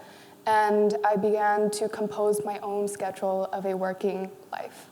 And from there, I composed a score of sounds and turning what is initially flat into a motion piece. And with those chaotic lines, they later informed different design aspects, but were more importantly, the beginning to building a narrative of complete tragedy. And so by studying these archetypes of professional dressing and what is deemed appropriate in the office, I was able to explore these occurrences of extreme embarrassment, fear, and anxiety, which are incited throughout the day. And so then I suppose synthesizing both these line works as well as this narrative itself, each garment then acts as a short vignette for the viewer. So as she walks out of her apartment, she had forgotten to iron her blazer. It ripples and pucks in all the wrong places, and she runs vigorously toward the train. It snakes around her waist. And as she finally gets to the office, her boss is barking at her, and her shoulders creep up to her head, and she sheds a few tears. And it's only the morning, but it feels as though she had been eternally bound to her office chair. And what better way to go about your day than get your dress nipped in a door or find out that your undergarment has been showing the whole day and no one decided to tell you. And best of all, you're on your way home and you bust your zipper and your whole dress just drops to the floor. And so through this thesis, I was able to really live out this fear I have of mine, but also visit these occurrences which conjure feelings of extreme anxiety and embarrassment head on. So thank you very much.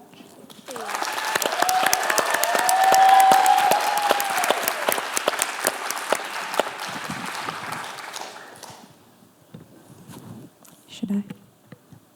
Okay, thank you very much. I personally find it very funny and refined. And I just wanted to ask, so this is a story.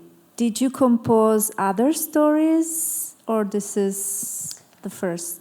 Well, in the beginning stages of the process, it was thinking of, well, what can go wrong? Think of everything that can possibly go wrong. And then from there, creating a story, refining it down.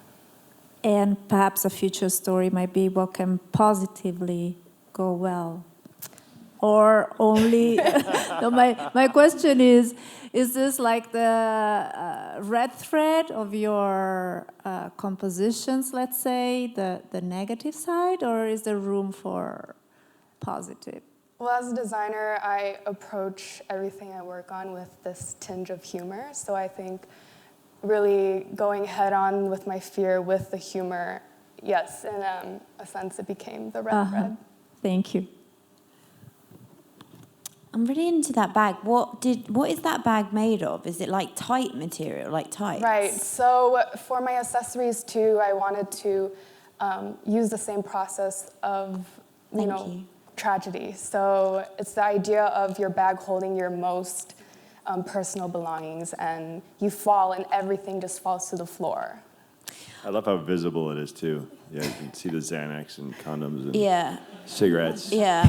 I actually think that I think it's worth mentioning the like sophistication in the separates. Like they're really nice pieces. I mean, I love humor in fashion as well, but that aside, walking around, there is a real stylistic wash going on, like, and it really works. It's like interesting tailoring.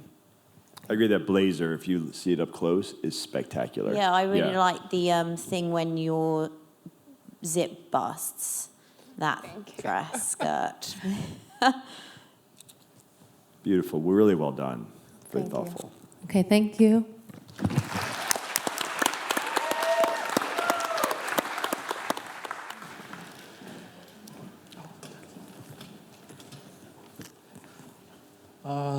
Hi everyone, my name is Daouri Story Si, and this is my collection. It's called They're My Fathers.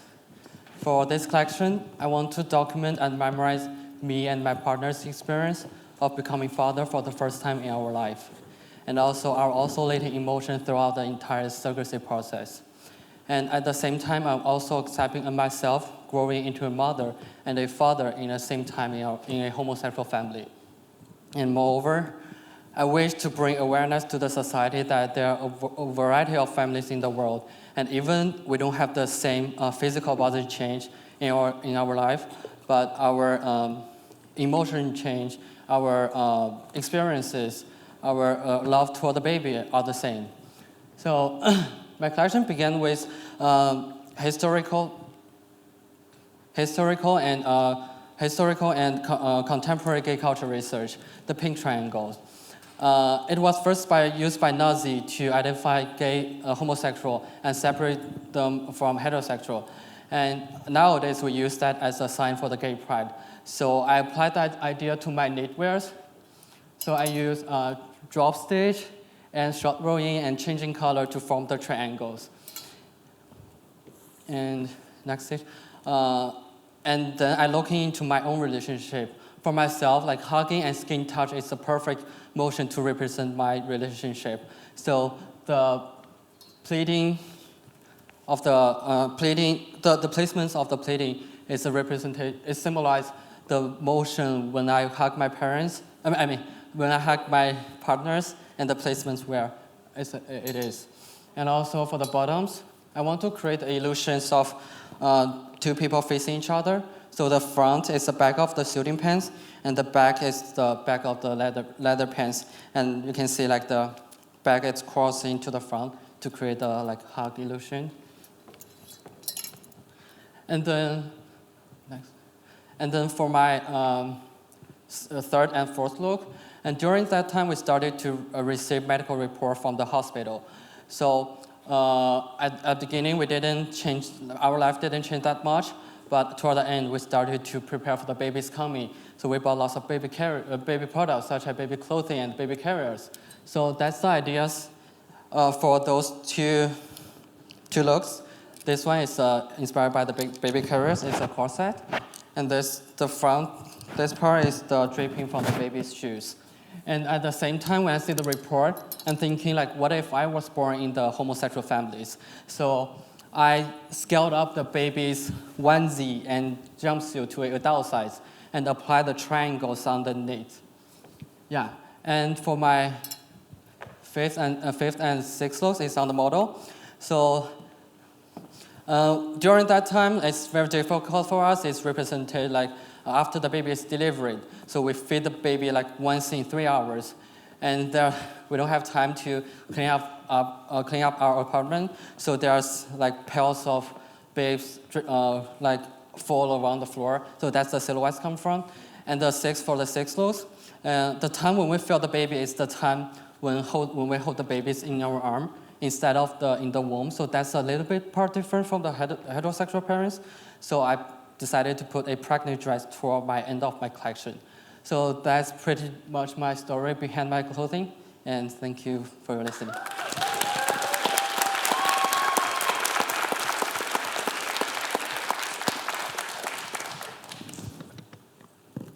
Congratulations, first of all, being a parent.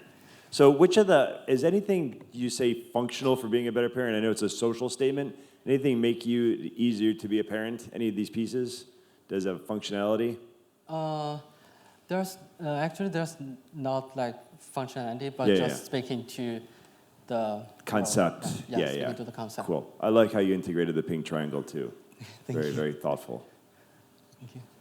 Very, very unique point of view. Yeah. Sorry. And the shoes is.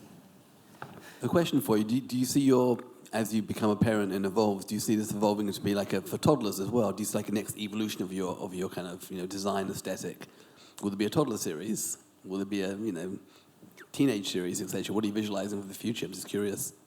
Because right now I'm experienced of when he's still a baby. Right now he's like 6 months old, so maybe in the future like his life gonna changes. But in this collection, I want to like focus on like the experience of ourselves, like the surrogacy experiences. Yeah. How do you? So you're from China originally? Are you from China originally? Yeah. When did you come to New York? How did you feel that your design practice had been influenced by living here in America? I'm quite interested. Like, it's a very unique aesthetic. Well, actually,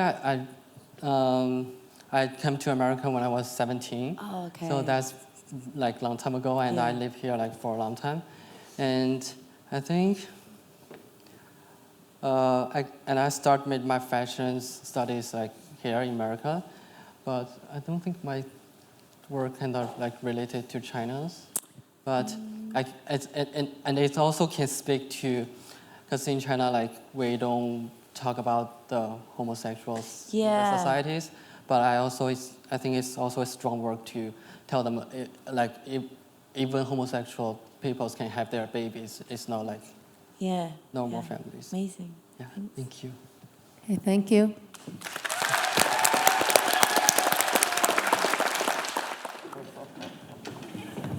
Hey, I'm Talia, and these are just for you.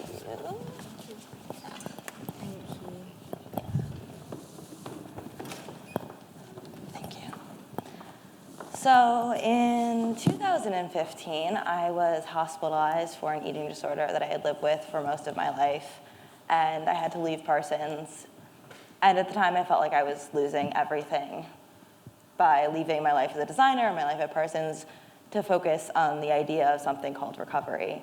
But I ended up gaining everything and finding my voice and coming back to Parsons, able to create from a space of vulnerability and authenticity. It's been over 2 years since I left treatment, since I had to pee in a cup at 6 a.m. and wear a miserable hospital gown. And sometimes I'm still trying to figure out what the fuck it means to be in recovery, but I think it's a thing to talk about mental illness when our culture says to hide in shame. I am privileged to have been in treatment, but treatment should not be a privilege. Mental health care is a human right. So I have created These Days, which is a community and a support system that makes recovery and adaptive coping more accessible and shifts the sort of access to treatment from a clinical building that you need an insurance card to get into something that is part of a lived experience of being in a body. So throughout this year, I've created different entry points into recovery because there isn't a right way to be in recovery and there isn't one solution. So the sort of 4 entry points that I've created are psychotherapeutic hosiery, bullshit-free packaging, body-sensitive intimates, and psychotherapeutic tarot. And the creation of all of these coping objects is really based in personal experience and collaboration with others in recovery, mental health care professionals, and a really deep understanding of dialectical behavioral therapy, which is a form of psychotherapy that is overwhelming at best. There are a lot of worksheets, and essentially it's a guide to surviving your flesh prison. It's a way to learn how to self-soothe. But a lot of times it's extremely difficult to access those skills when you're escalated. So the psychotherapeutic hosiery serves to translate the modules onto the body and the experience of being in a body, and it almost acts as a cheat sheet to remembering your skills, to remember mindfulness skills and emotional regulation when you're escalated. And really transitions the dense worksheets into something that is tangible. The packaging also deconstructs DBT by reappropriating a format that normally is used to promote diet culture and body insensitivity and use that space to talk about coping and mental illness and what it means just to be alive. Being alive is a lot, and that's okay. And I think creating a safe space where we can talk about that opens up conversation and opens up conversation around mental illness in a normalized way. And the tarot deck is also a way of talking about coping and therapeutic skills and building recovery rituals that are adaptive, not self-destructive. So it interprets the traditional numerology and imagery of tarot through a psychotherapeutic lens. So for instance, the Suit of Cups is about emotions. So in the psychotherapeutic tarot, it's about emotional regulation. And I mean, with that, it becomes a way of coping in both a personal level, but then also in a very communal way. And then there's the body-sensitive intimates, which sort of relook at the way we interact with our body in a very personal way. We all live in a body, we all got dressed today and put clothing on. So it's really rethinking the mechanism of that almost. All of the closures are non-linear, so they adjust and move to the wearer's body instead of like a Spanx, which fuck Spanx because we need to stop contorting our bodies. So they move to our bodies and promote distress tolerance. And when you have an eating disorder, getting dressed can be extremely triggering and escalating. And so by having the ability to move your garments, it allows you to have control in a situation, but control in a way that is not self-destructive. Okay, time? And I think with this also, like, whether you have an eating disorder or not, our bodies change constantly, and I think having clothing that is adaptive is really important. And then together, this helps to build entry points into recovery that are accessible, but also community, and to create the safe spaces that we need that aren't controlled by bureaucracy, and to give a platform to designers to talk about creating in a way that is inclusive. Eating disorder recovery has come a really long way since the 1980s when it was first considered a diagnosable disease, but through design, I think we have an incredible opportunity to continue that growth and to make recovery more accessible and to open conversations around mental illness.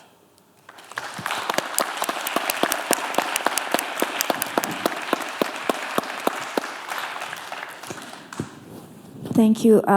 It sends really a strong message on something around which there's still a lot of stigma. So congratulations for this. I just wanted to ask you if this, let's say that your proposal, your solution, the stockings were already piloted in some mental health community, if you had the chance to experiment, their impact, what were the first reactions? Yeah, so I've worked with eating disorder therapists, so there's been like a lot of conversation with them around the objects and also in groups with other people in recovery. And right now, I mean, the reaction has been like really positive, I guess. And it's something where the dissemination of this is really important. And I think going forward, that will become broader. It's definitely in a smaller community at the moment. Thank you. I appreciate everything you said, everything you did. And May is Mental Health Awareness Month. We need to de-shame, destigmatize mental health and bring it to the surface and in a safe space talk about what the issues are. I think how you applied it to clothing and to apparel is really well done and so thoughtful. And, designing for solutions, designing with intention, I think it was just really well done, and you should be so proud. I'm blown away by this project. Yeah, I think it's really strong, and I think I've been thinking a lot about representation of women within fashion, media, editorial, advertising campaigns, and the work we must now do to stop doing what we've always done, which is horrendous. And I think it's really interesting to think of the psychological and body and the relationship there, and I really like the way that this brings that out. something that struck me was when you were talking about how you feel different every day and how when you put something on, I thought that was really, really fascinating. And I'd never thought about it in relationship to something like this. And that, yeah, amazing, really great.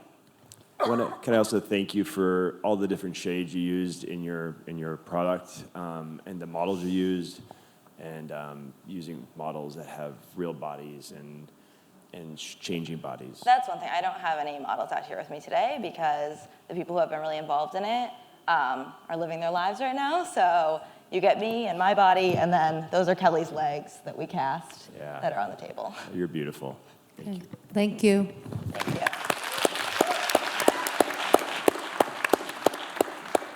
Good afternoon, everyone. I'm Yayi Chen. I'm going to start my presentation with my performance video, as you can see from the screen.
So my collection, In Transient, took inspiration from my personal experience growing up in Spain as a Chinese immigrant.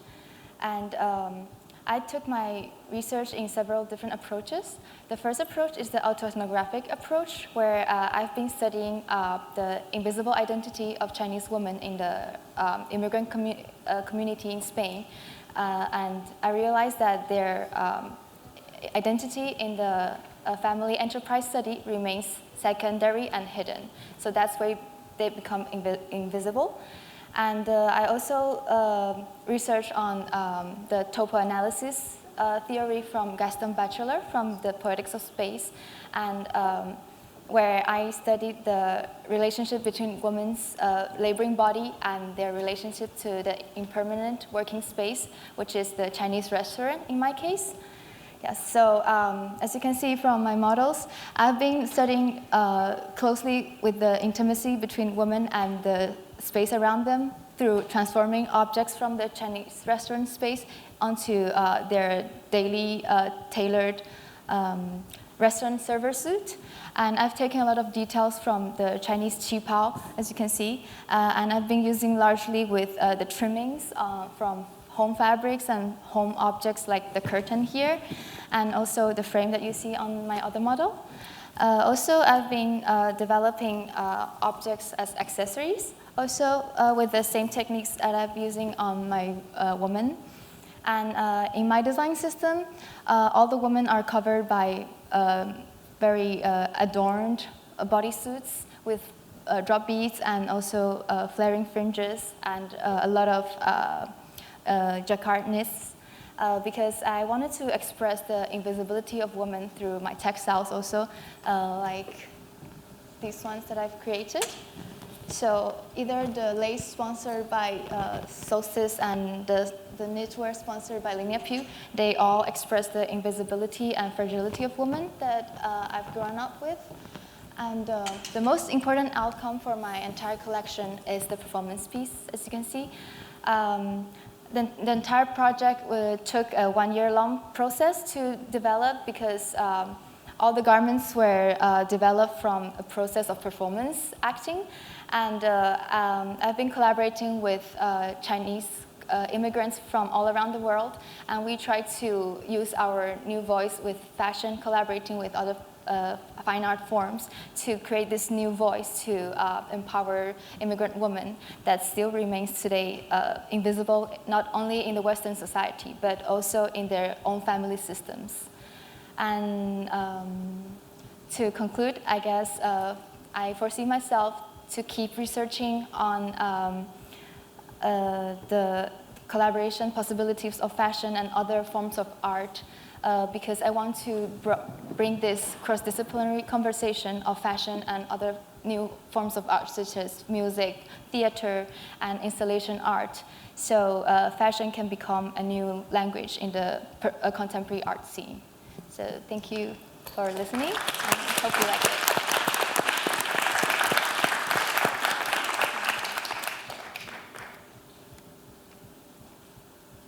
Yeah, any questions? Really, really very haunting. I mean, really very memorable. Really, yeah, Thank you. you really have a very defined voice.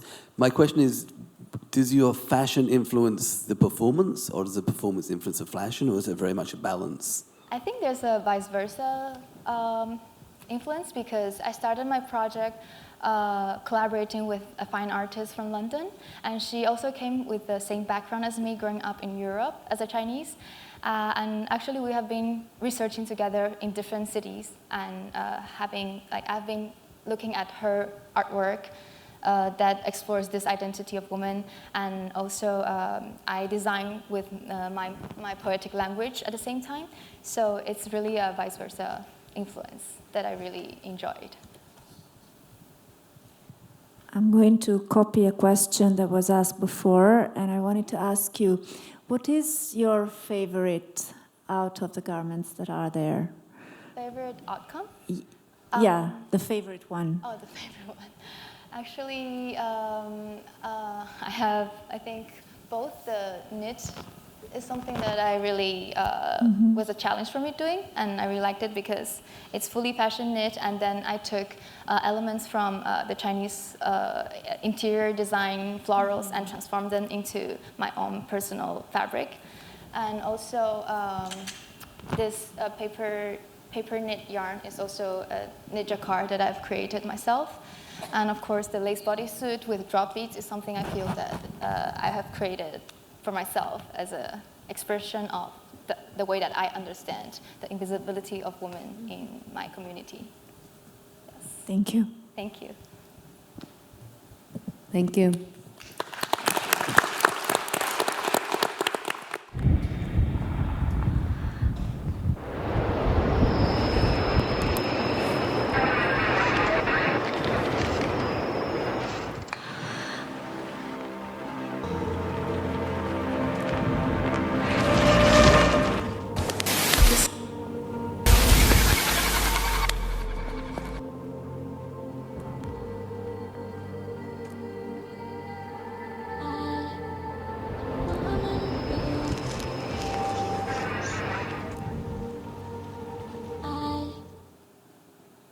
Thank you. So I guess this all began actually with the passing of my grandmother, and I was with my family spending all this time in her tiny, tiny apartment. You know, she lived, it was just 4 walls, and the paintings were just covering the walls and all this junk, and I remember I hated how much junk there was. But, you know, naturally we started to look at all these objects and mementos and things of her life, and I guess that naturally started to carry over into my own personal work. And I guess as things kind of progressed, you know, I started to kind of draw these parallels to her. Like she was so good at making cheap things look expensive, which was kind of what I was doing with this collection, because, you know, not having yardage of fabric, I was actually lucky enough to be given a lot of post-consumer waste material to create this collection. And, you know, with this material, there's a lot of hours spent, you know, it gets really personal, you and the material, you get to know it really well. And, you know, as I started to really work on it and spend all these hours with it, it gets kind of dark and it gets isolated and it gets almost lonely, but it's a really comforting, small, tight space to live in. And I guess I felt like that kind of paralleled to my grandmother, because she spent most of her life alone in this, kind of like in her small apartment. But it was like this project was kind of paralleling her life. And I guess also like the backdrop of like winter in New York was the perfect backdrop, because it was kind of provided this like lonely, isolating feel, but it was quite comforting. And it's also really, there's something really empowering about being in this, having this limitation. And I guess it was also like a material limitation, because when you have, a material that, there's not like a set rule of how it can be used, you can kind of just create your own world and kind of create new rules and new bounds in this tight space, but it feels really comforting to be in it. And I guess I'm just really excited to share it with everyone, kind of this world I've been living in. Thank you.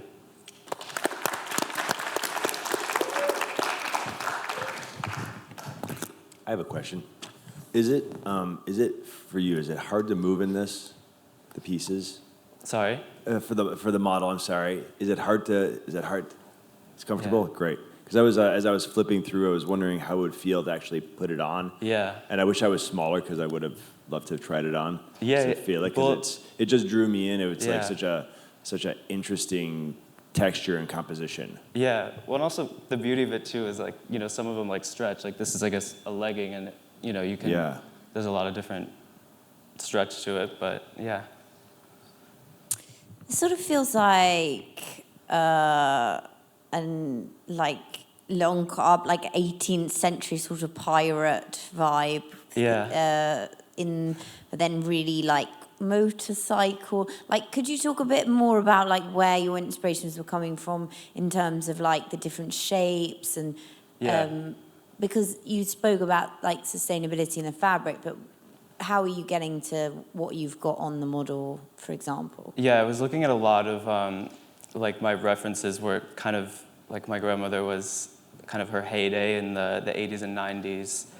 So I was looking at a lot of like old, like she was actually, her ex-husband was a politician, so I was kind of looking at his more like menswear style silhouettes, but I was also, the silhouettes also kind of came from clothes that I wear myself, so it was very embodied in things that I would wear myself. Amazing, thanks. Tell me a little bit more about the fabric. I mean, the black vest there. What is that? Yeah. So, and you guys can, I guess, come and touch everything. But yeah, it's all of it is. There's this material which is, I guess, just like salvages cut, and it's all. When, like I said, you kind of get to have this free range of experimentation. So, when you just on here, it's just the basic sewn together and then hand stitched. But then here you can kind of try different things. Like I poured rubber on it and I spray painted it, and there's a lot of different layers of, there's like foam, and you kind of get to kind of create these new languages within it. Oh, and this.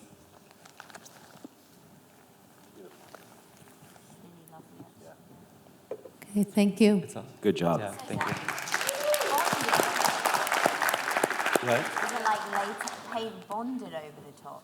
It's actually, no, this is actually the lining. And it's kind of fun too because this can actually, since it is paper and it's kind of fragile, if you rip it off, it still has this. So kind of. So it's paper on top? Yeah. Oh, wow. Newspaper.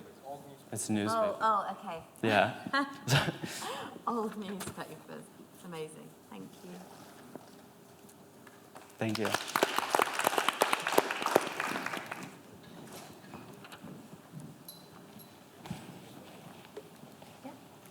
Hi everyone, my name is Carolina Yu, and I will start today by showing you a quick video about that summarizes a bit the story of my collection. Eu duvido que tenha algum estilista que trabalhe o dia inteiro sorrindo. Duvido. Isso é só em filme.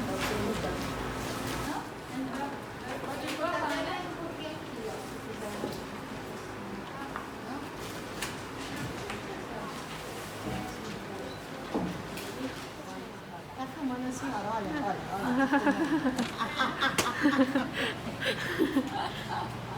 Assim não vale,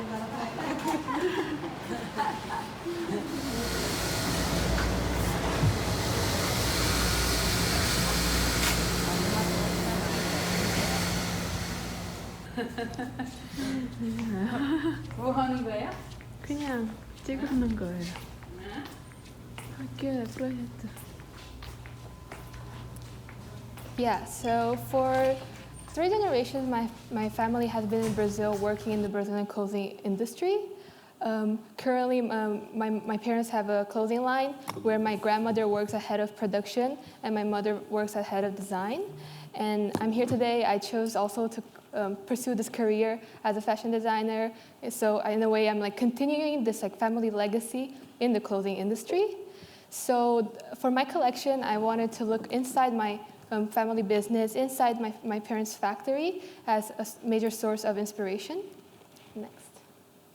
So I started my research with a series of images that I gathered from the factory, and what I was interested in is this like contrast between the rough environment of the factory with the very festive product that is produced. So I kind of translated this duality by fusing all my fabrics. So all my fabrics are nylon and this in floral prints with this polyester crepe base that my mom used in most of her dresses.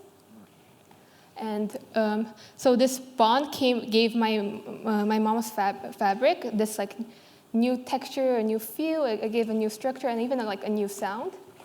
Next. So there's one constant motif during my collection, and that's the bikini. The bikini can reflect the Brazilianity, but also in my research, it reflects the sewing machine and the whole factory assembly. The gathering found the bikini kind of portrays the stacks of fabrics found in the factory setting. Next. For my silhouettes, I kind of drove them from like this Brazilian feminine woman and also this idea of workwear. So you can see there's like this broad shoulder, but in the waist it's still tiny, keeping the femininity of the clothes. All my clothes have a lot of pockets because it's also like as you can see on these shorts and everything, because it has a lot of pockets to transcribe this utility aspect of the factory. Next. So for one of my outcomes, what I did after the whole production, after my family saw the whole clothes, is this conversation between me and my grandmother and me and my mother that discussing a little bit about our family history in Brazil, and where we talked a little bit about what it's like to be an immigrant, their definition of success, and also a little bit about like how they see the future, like what's going on. And yeah, it was a really nice conversation because we never really talk about that kind of stuff. And next. So I think my aim with my collection, my goal with this collection was kind of trying to find this idea of identity, the sense of self inside my family business. Even though I tried to incorporate a lot of things found in my mom's factory, like the prints and the fabrics, inside my collection, but not make it like her, make it like me. In the conversation I had with my mom says that like she talks about how like my collection, it feels like a rebellion against hers, because like different from her clothes, which is fluid, very feminine and movement, mine is very stiff and kind of, even though I'm using the same fabric, it's very structured. And I think that I'm very proud of my parents and what how they achieved until today and everything they achieved, but my role as the next generation, I think, as a designer is like finding my own identity and my own voice as a designer. Yes, thank you. Great.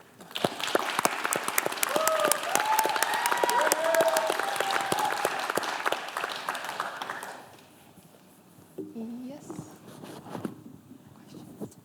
I think it's a really creative way of merging the past and the future, and the idea of the pockets, is that utilitarian? Is that your thought? Is because a factory is about being utilitarian and functioning? Yeah. And your mom has seen this collection? Yeah, like we worked while she was working her stuff. My grandma was working on stuff. I was working on my stuff beside her. I think that's so neat. I think if she could step back, be really proud of what you created and the tradition, and mixed with new way of looking at it. Yeah. I love it. I really Thank you love it. so much. You're welcome. So I might have missed something. Yes. Sorry if I did. With the dress or your mum's design and then your design on the right. Yeah. Or no. Oh wait. On that slide. Oh wait, back. This one. This is not the same fabric though. It's the same fabric. But did you treat it with something? I just fused it to Fused it, I missed that bit. Yeah. Okay. So it's the exact same fabric. And then you fused it with something like, yeah, okay. Nylon. So everything, my whole collection is nylon, and it's polyester crepe that my mom uses, which is this. Yeah. Okay, got you. Sorry about that. Yeah. Thank you. I had almost the same questions. I zoned out, obviously. I spent a lot of time in factories. I know exactly that. Yeah, the look. And why did you do that, though? Because I wanted to incorporate things that my mom uses, but make it about, take it in another direction. Because I never, growing up with my mom, I've seen her brand and I've seen what she does my whole life, but I never really truly identified with it, even though it was a big part of my life. But so I wanted to take my designs, make what I want, but still having the challenge of using her products, her materiality. But why did you decide that fusing it with nylon was going to make it more you? Because I kind of think I'm I've grown up in Brazil. I'm from a Korean family, but I studied in an American school. So my whole life is kind of this contrast, this duality, this kind of whole mixtures of things. And as a designer, I feel like I often try to get these opposite things and just put them together. That's what I like doing. And I found that my mom's dress are very fluid and very romantic in a way. And I never really liked that, so I looked at nylon, and it has this totally different history behind the fabric. So that's why this has this utility, like rainwear. It doesn't. It's a good answer, thanks. Yeah, so I kind of wanted to put them together. Thank you. Nice job. Nice job. Yeah. Okay, thank you.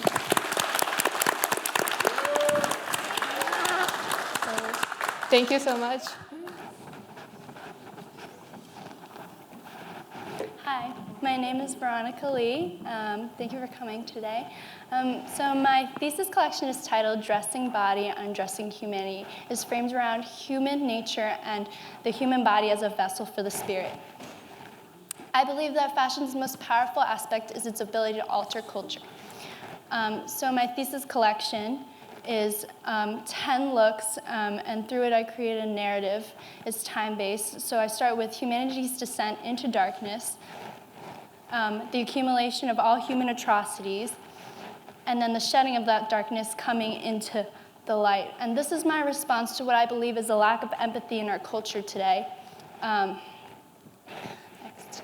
My thesis can be summed up in 4 key elements. The first is this collective humanity. So I enacted that in a photo shoot where I invited 6 people of different skin color, backgrounds, genders, and I had them in this very intimate photo shoot where they had to be touching, but it was very familiar and personal and platonic. Next. The next element is the motif of the wound, which represents our innate human flawedness, which accumulates over time, just as our bodies decay over time. They're temporary bodies. And finally, this flesh decay materiality that I made represents what's underneath our skin. So this is the muscles and such, but really what it is made up of these objects, which it's mirrors and such for vanity, and skeleton bones for our violent impulses, and forks and knives for just our inherent need to overconsume. Next. And then the last element is this element of light, where I source this fiber optic fabric. Next. So the collection starts off with this reference to children's wear. So I'm basically saying that the human race is a race of children who just can't get along. Throughout history, we've had the same problems, whether it's kids can't share toys or adults can't share land, etc. And this is another wound motif. See, I have it here, and then it grows in this next look. And then the next look, it bursts into this spilling intestinal piece next. And these are more expressions of bodily decay. You can see that the photo shoot that I mentioned earlier is printed onto this fabric, acting as a wearable skin. Next. Next. And then it accumulates in here, and this can actually literally be shed off. This, where the lining becomes a jacket. So you're literally taking the weight of humanity off of yourself. Next. And finally, this piece has a skin, is translucent, has a skin print on it in this organza so that the fiber optic bodysuit beneath can be seen. And this is where we need to be as humans. We need to be able to see through our people's skin and like see them for really their humanity, not just some kind of label or the surface. Next. And next. And finally, you shed off your body in death, and there's your spirit, which is this intangible light. So I had also done an editorial shoot where I found people of different ages and races, and I put them, again, in this community environment. And the images of the editorial juxtapose these mundane environments with these garments, which is saying basically, every day we live our daily lives carrying on this moral burden. Finally, I think I'll open the floor to questions now. Thank you.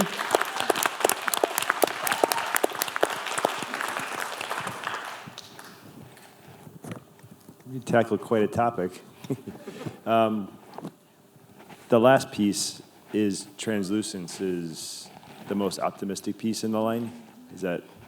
That's basically translucence and hope and is that the one you choose to wear every day? Where would you put all of us in that outfit? I'm sorry, could you repeat your question? If you could dress all of us as humans in one piece, what would it be? I think our aim should be to be this. Yeah. So that's we're here growing and we grow up into that. Yep. And Cool. we should be this. I love it. Good answer. Thank you. I love your sense of humor. Maybe you're not being funny, but I think it's absolutely hilarious.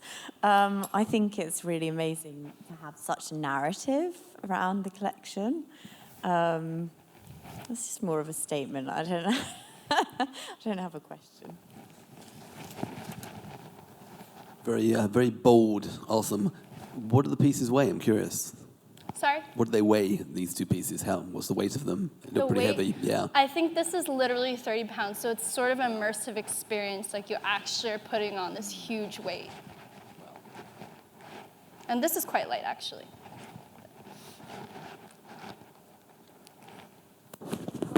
Just a final statement to say that I like the final message, break the cycle through empathy and tolerance, which is probably represented by exactly the garment, the first one that you were showing. So thank you. Thank you.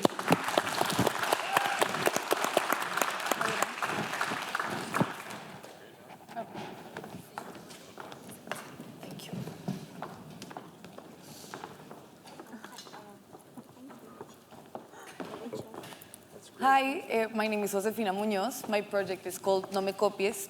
And through this project, I have been questioning the origins of social boundaries, of authorship and power relationships that are drawn through the consumption of luxury goods, and how through some unusual practices, but actually pretty usual, like eating chicken and drinking coffee, I have been debunking these hierarchies and changing the way we value and define luxury.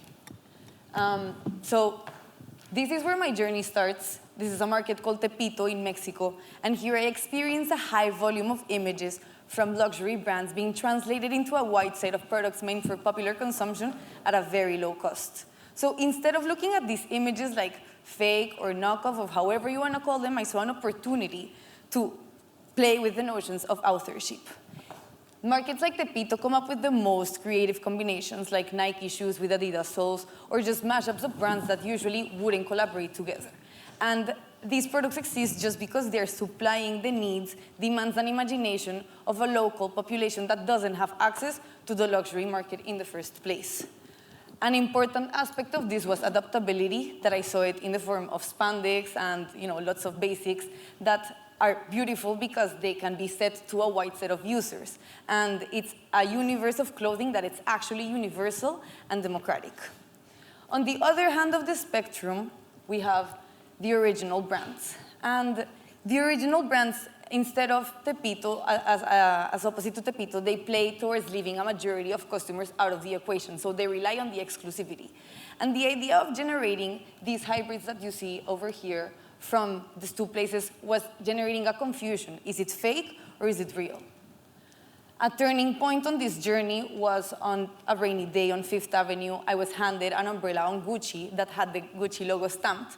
And this was kind of confusing because I had just paid money to buy fake bags. So this was an irony where I was getting a free luxury good from a place that relies on exclusivity. And this gave way to this disposable luxury where I gathered garment bags and dust bags and I repurposed them in the spirit of the knockoff markets to generate forced collaborations between brands that usually wouldn't collaborate together. And I did this being very conscious that the people who can access the luxury market in the first place are the ones who have these bags. So I wanted to go into the realm of universal cultural activities, places where the high and the low mash up. And this is where I introduced comer pollo y tomar café, eating chicken and drinking coffee. And this, in Colombia, the richest and the poorest eat coffee and drink chicken, drink chicken and eat coffee alike. And this is just to underlie the heritage that both fashion and food have. So the first iteration of Comer Pollo y Tomar Café was done in Mexico, activated by a DIY knockoff glove workshop. In Colombia, we eat chicken with gloves, which I thought was universal, but to my surprise it wasn't, though it created an opportunity to eat chicken with luxury gloves, so why not? And the people who came to eat chicken and drink coffee left behind coffee filters and bones, which were repurposed to the collection. So it was projecting the language of high luxury fashion into a very simple thing. And, well, these are like the three components of my thesis: luxury, Tepito, cultural markets, and at the moment I am the atelier. I am the creator, so to say, however you want to call it. But the idea is for everyone to be able to plug into this platform. The idea of No Me Copies is meant to be an autonomous platform in the form of a website where you can donate materials, request materials to create these combinations, as well as sell and buy from other users. This is in the spirit of making equal access to participation from everyone. So the idea of this project is about bringing people in. It's about questioning the given definitions of value that are provided by our current social, political, and economical systems. And in this, we are changing the way we see luxury. We're changing the way we consume luxury, and we are debunking the usual mechanisms of demand and consumption. So I love fashion, and well, enjoy your chicken. Thank you. Thank you. Can I ask a question? Would you sell this on Canal Street or at opening ceremony? Like, where does it? I would sell it in my webpage. On your webpage. But if it was to be at a retailer, is it meant to be high priced or is it meant to be low priced? Well, this is the concept of the project. It's allowing the user to decide that for themselves through this platform that I'm setting up. So if you want to sell it at a very high point, you can. But if you want to sell it at a very low point, that's also. So the user really determines which market it is. Got it. Cool. So I'm a bit confused with the user market bit. So you've got the collection you've designed. You're using materials from luxury, like subsidiary materials from luxury products. Then you're turning them into a new object, and then you're selling that. But then what's the market? Sorry, I missed that bit. Well, the market, this is what I'm saying. I am the creator. I am the one who is creating these mashups in this moment. What I'm setting is a base for other users to be able to plug into this journey that I've set onto. So in the webpage, you can request dust bags, or you can donate, and then you can sell these same products in the same platform. So would you provide the pattern, or they could do whatever they like? Sure. I mean, they can do whatever they want. The idea is to make it open source, so I would provide as much information as I can. But then if you want to sell, a new iteration of this thing I did, it could also be possible through the website. Kind of interesting, isn't it? Because it's like that's like a whole, how interesting. Yeah, I think it's really, I've been also thinking about this as well, like an insight into all the things I think about. But I think this is really interesting in terms of looking at consumer demand. Like, I think we must shift consumer demand to make any waves in sustainability. So actually here what you're asking to do is for participation, but then actually this is also very desirable. So you've got two things going on here, because people will want to buy that, and I think that's what you were tapping into. So where would you like to sell it? Is it a luxury product? Because the thing about luxury is then you keep it for a long time, but it's very expensive, so lots of people can't get involved. So I don't know, like, it's interesting to see them sit together. Well, I don't know if this is answering your question, but I think I have a position in this society already. So I am taking advantage of this position, which, is taking advantage of the language of fashion and luxury to introduce these ideas. Because I am considered a designer. And hence, since I'm a designer, these products are already considered design. So I can sell them to this society that already is considering me to be in a certain position, but to introduce these ideas through the vehicle of fashion, of high fashion.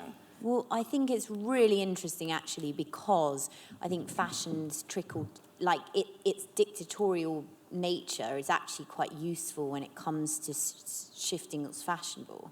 So then if you make it open source, then it becomes a whole another thing. Anyway, yeah. Interesting, fascinating. Thank you. Thank you. Okay, thank you. Thank you very much. Okay. Hi, everyone. My name is Jay, and I'm from Beijing, China. And actually, I'm a comedy fashion designer, which is kind of different from all of them. And I'm here today on behalf of my company, Ugly Design Competition. We're presenting our infomercial channel, Channel 88, right here. And as you all can see, it's inspired by those infomercials in the 80s and 90s. And throughout the collection, every design is like useless but functional. I mean, they have like very specific function, and the functions are too specific that they can be annoying, and the users will probably never use it at all. So on to the next slide. We got some prints I made here, and they're not really important. So next. So for this one, we got the ultimate emotional support, which is inspired by my sister, who is always holding her stuffed animals with her. And I'll be like, why are you holding those? She'd be like, oh, they are my emotional supports. They're super important to me. So I figured, why don't we just make something so you can stick your stuffed animals onto? So that's why we made this hoodie with Velcro system. So with all the four animals I made, they are gray, brown, and then reverse man-made, and also Quark Armstrong. So you can just stick onto the hoodie. So this is the emotional support here. And you can always switch your stuffed animal with like something else, but you have to come to me, and then I'll personalize it for you. And this one is called 10 Steps of Foreplay. So it's actually a sex toy. So it helps those who have difficulties engaging in a proper foreplay. And as for how to use it, it's really simple. So it's actually this one right here. Let me hold this. So it's actually this one right here. As you can see, there are 10 gloves, and numbered on the T-shirt.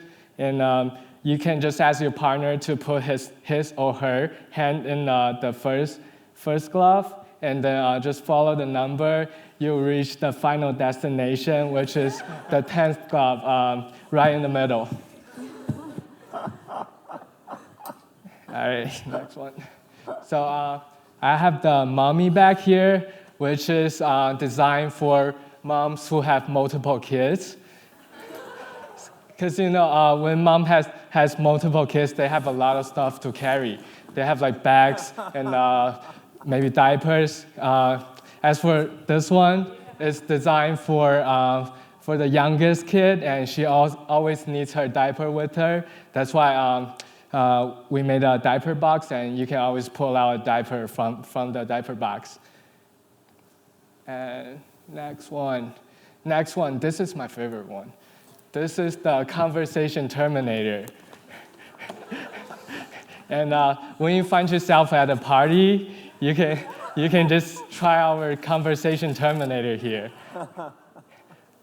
And then when you find it's difficult to end a conversation properly, try our conversation terminator. And on the pants, it got stickers showing you're a nice person and it was great talking to you, and I gotta run, something like this. And also on the two panels right here, it says fuck out of here, and also on the little pockets on the sleeves, it also says fuck out of here. So try our conversation terminator today and tell them to fuck out of here. Right? And for the last one is the walk-in closet, which is inspired by New Yorkers. Because in New York, you always get a tiny, tiny apartment. And it's impossible to fit like all your clothing into your tiny closets. So we made this walk-in closet for you. You can just wear it on your body and then carry all your clothing with you. We got a hat section on the top and the clothing section on the bottom. Yep, and also the pants are really interesting. So this half it's a denim silhouette, but I made it into a belt holder, so you can just hang your belts here. And then this half it's a tie holder, so you can tie your ties around the neck of the polos. Yeah, that's all I got. But try our products today. Order now. Thank you, guys.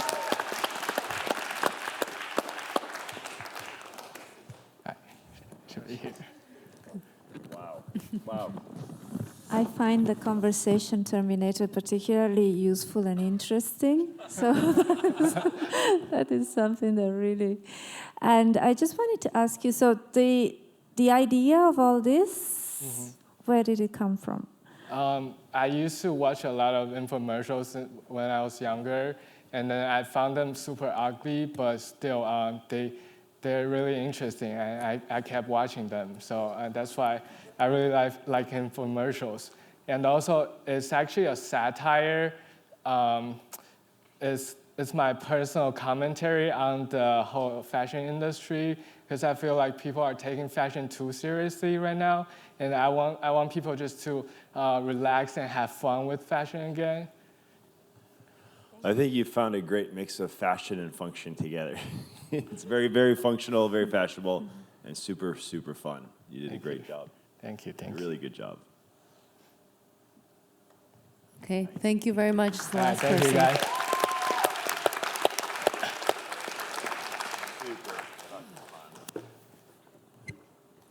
Hi. So Jay was our last presenter, but we just want to get all the students back out here just for a fun farewell and to obviously show our recognition. So just bear with us a minute or two.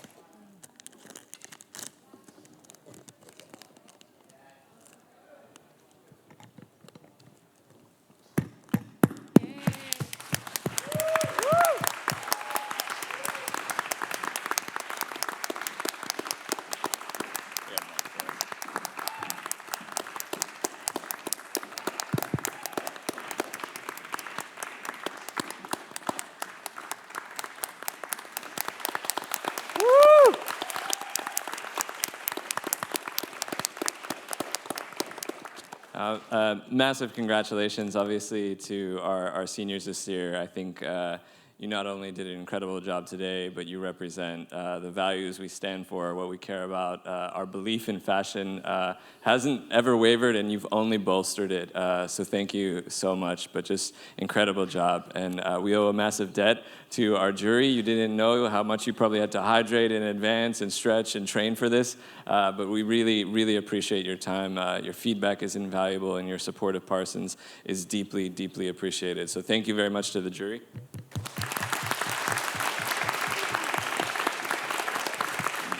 Also, just quickly want to mention how important the support of our faculty is, who so many of you are in the audience today, but these incredible human beings are also a result of an amazing collaboration of our faculty and our curriculum, and also a massive thank you to our Dean, Barak Chakmak, for his leadership and support.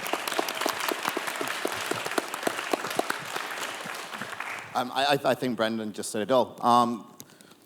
You know, great work comes from not just one person, but a team of wonderful people. It's just great to hear how much collaboration went on. You know, it was great to see how much collaboration went on today as well. You know, these guys have been working together for a few hours to get this looking so wonderful. So well done, guys. But yeah, it is. It's so great to see, actually, you know, there's some advising people up there. Hello, advising. Love you.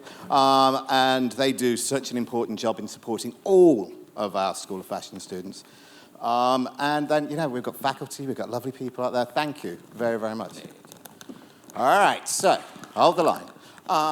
May 18th. Does everyone know what's going on Saturday, May 18th? If you don't, I don't know where you've been living. But this is when the whole of this building is opened up to celebrate the work of all our graduate senior students.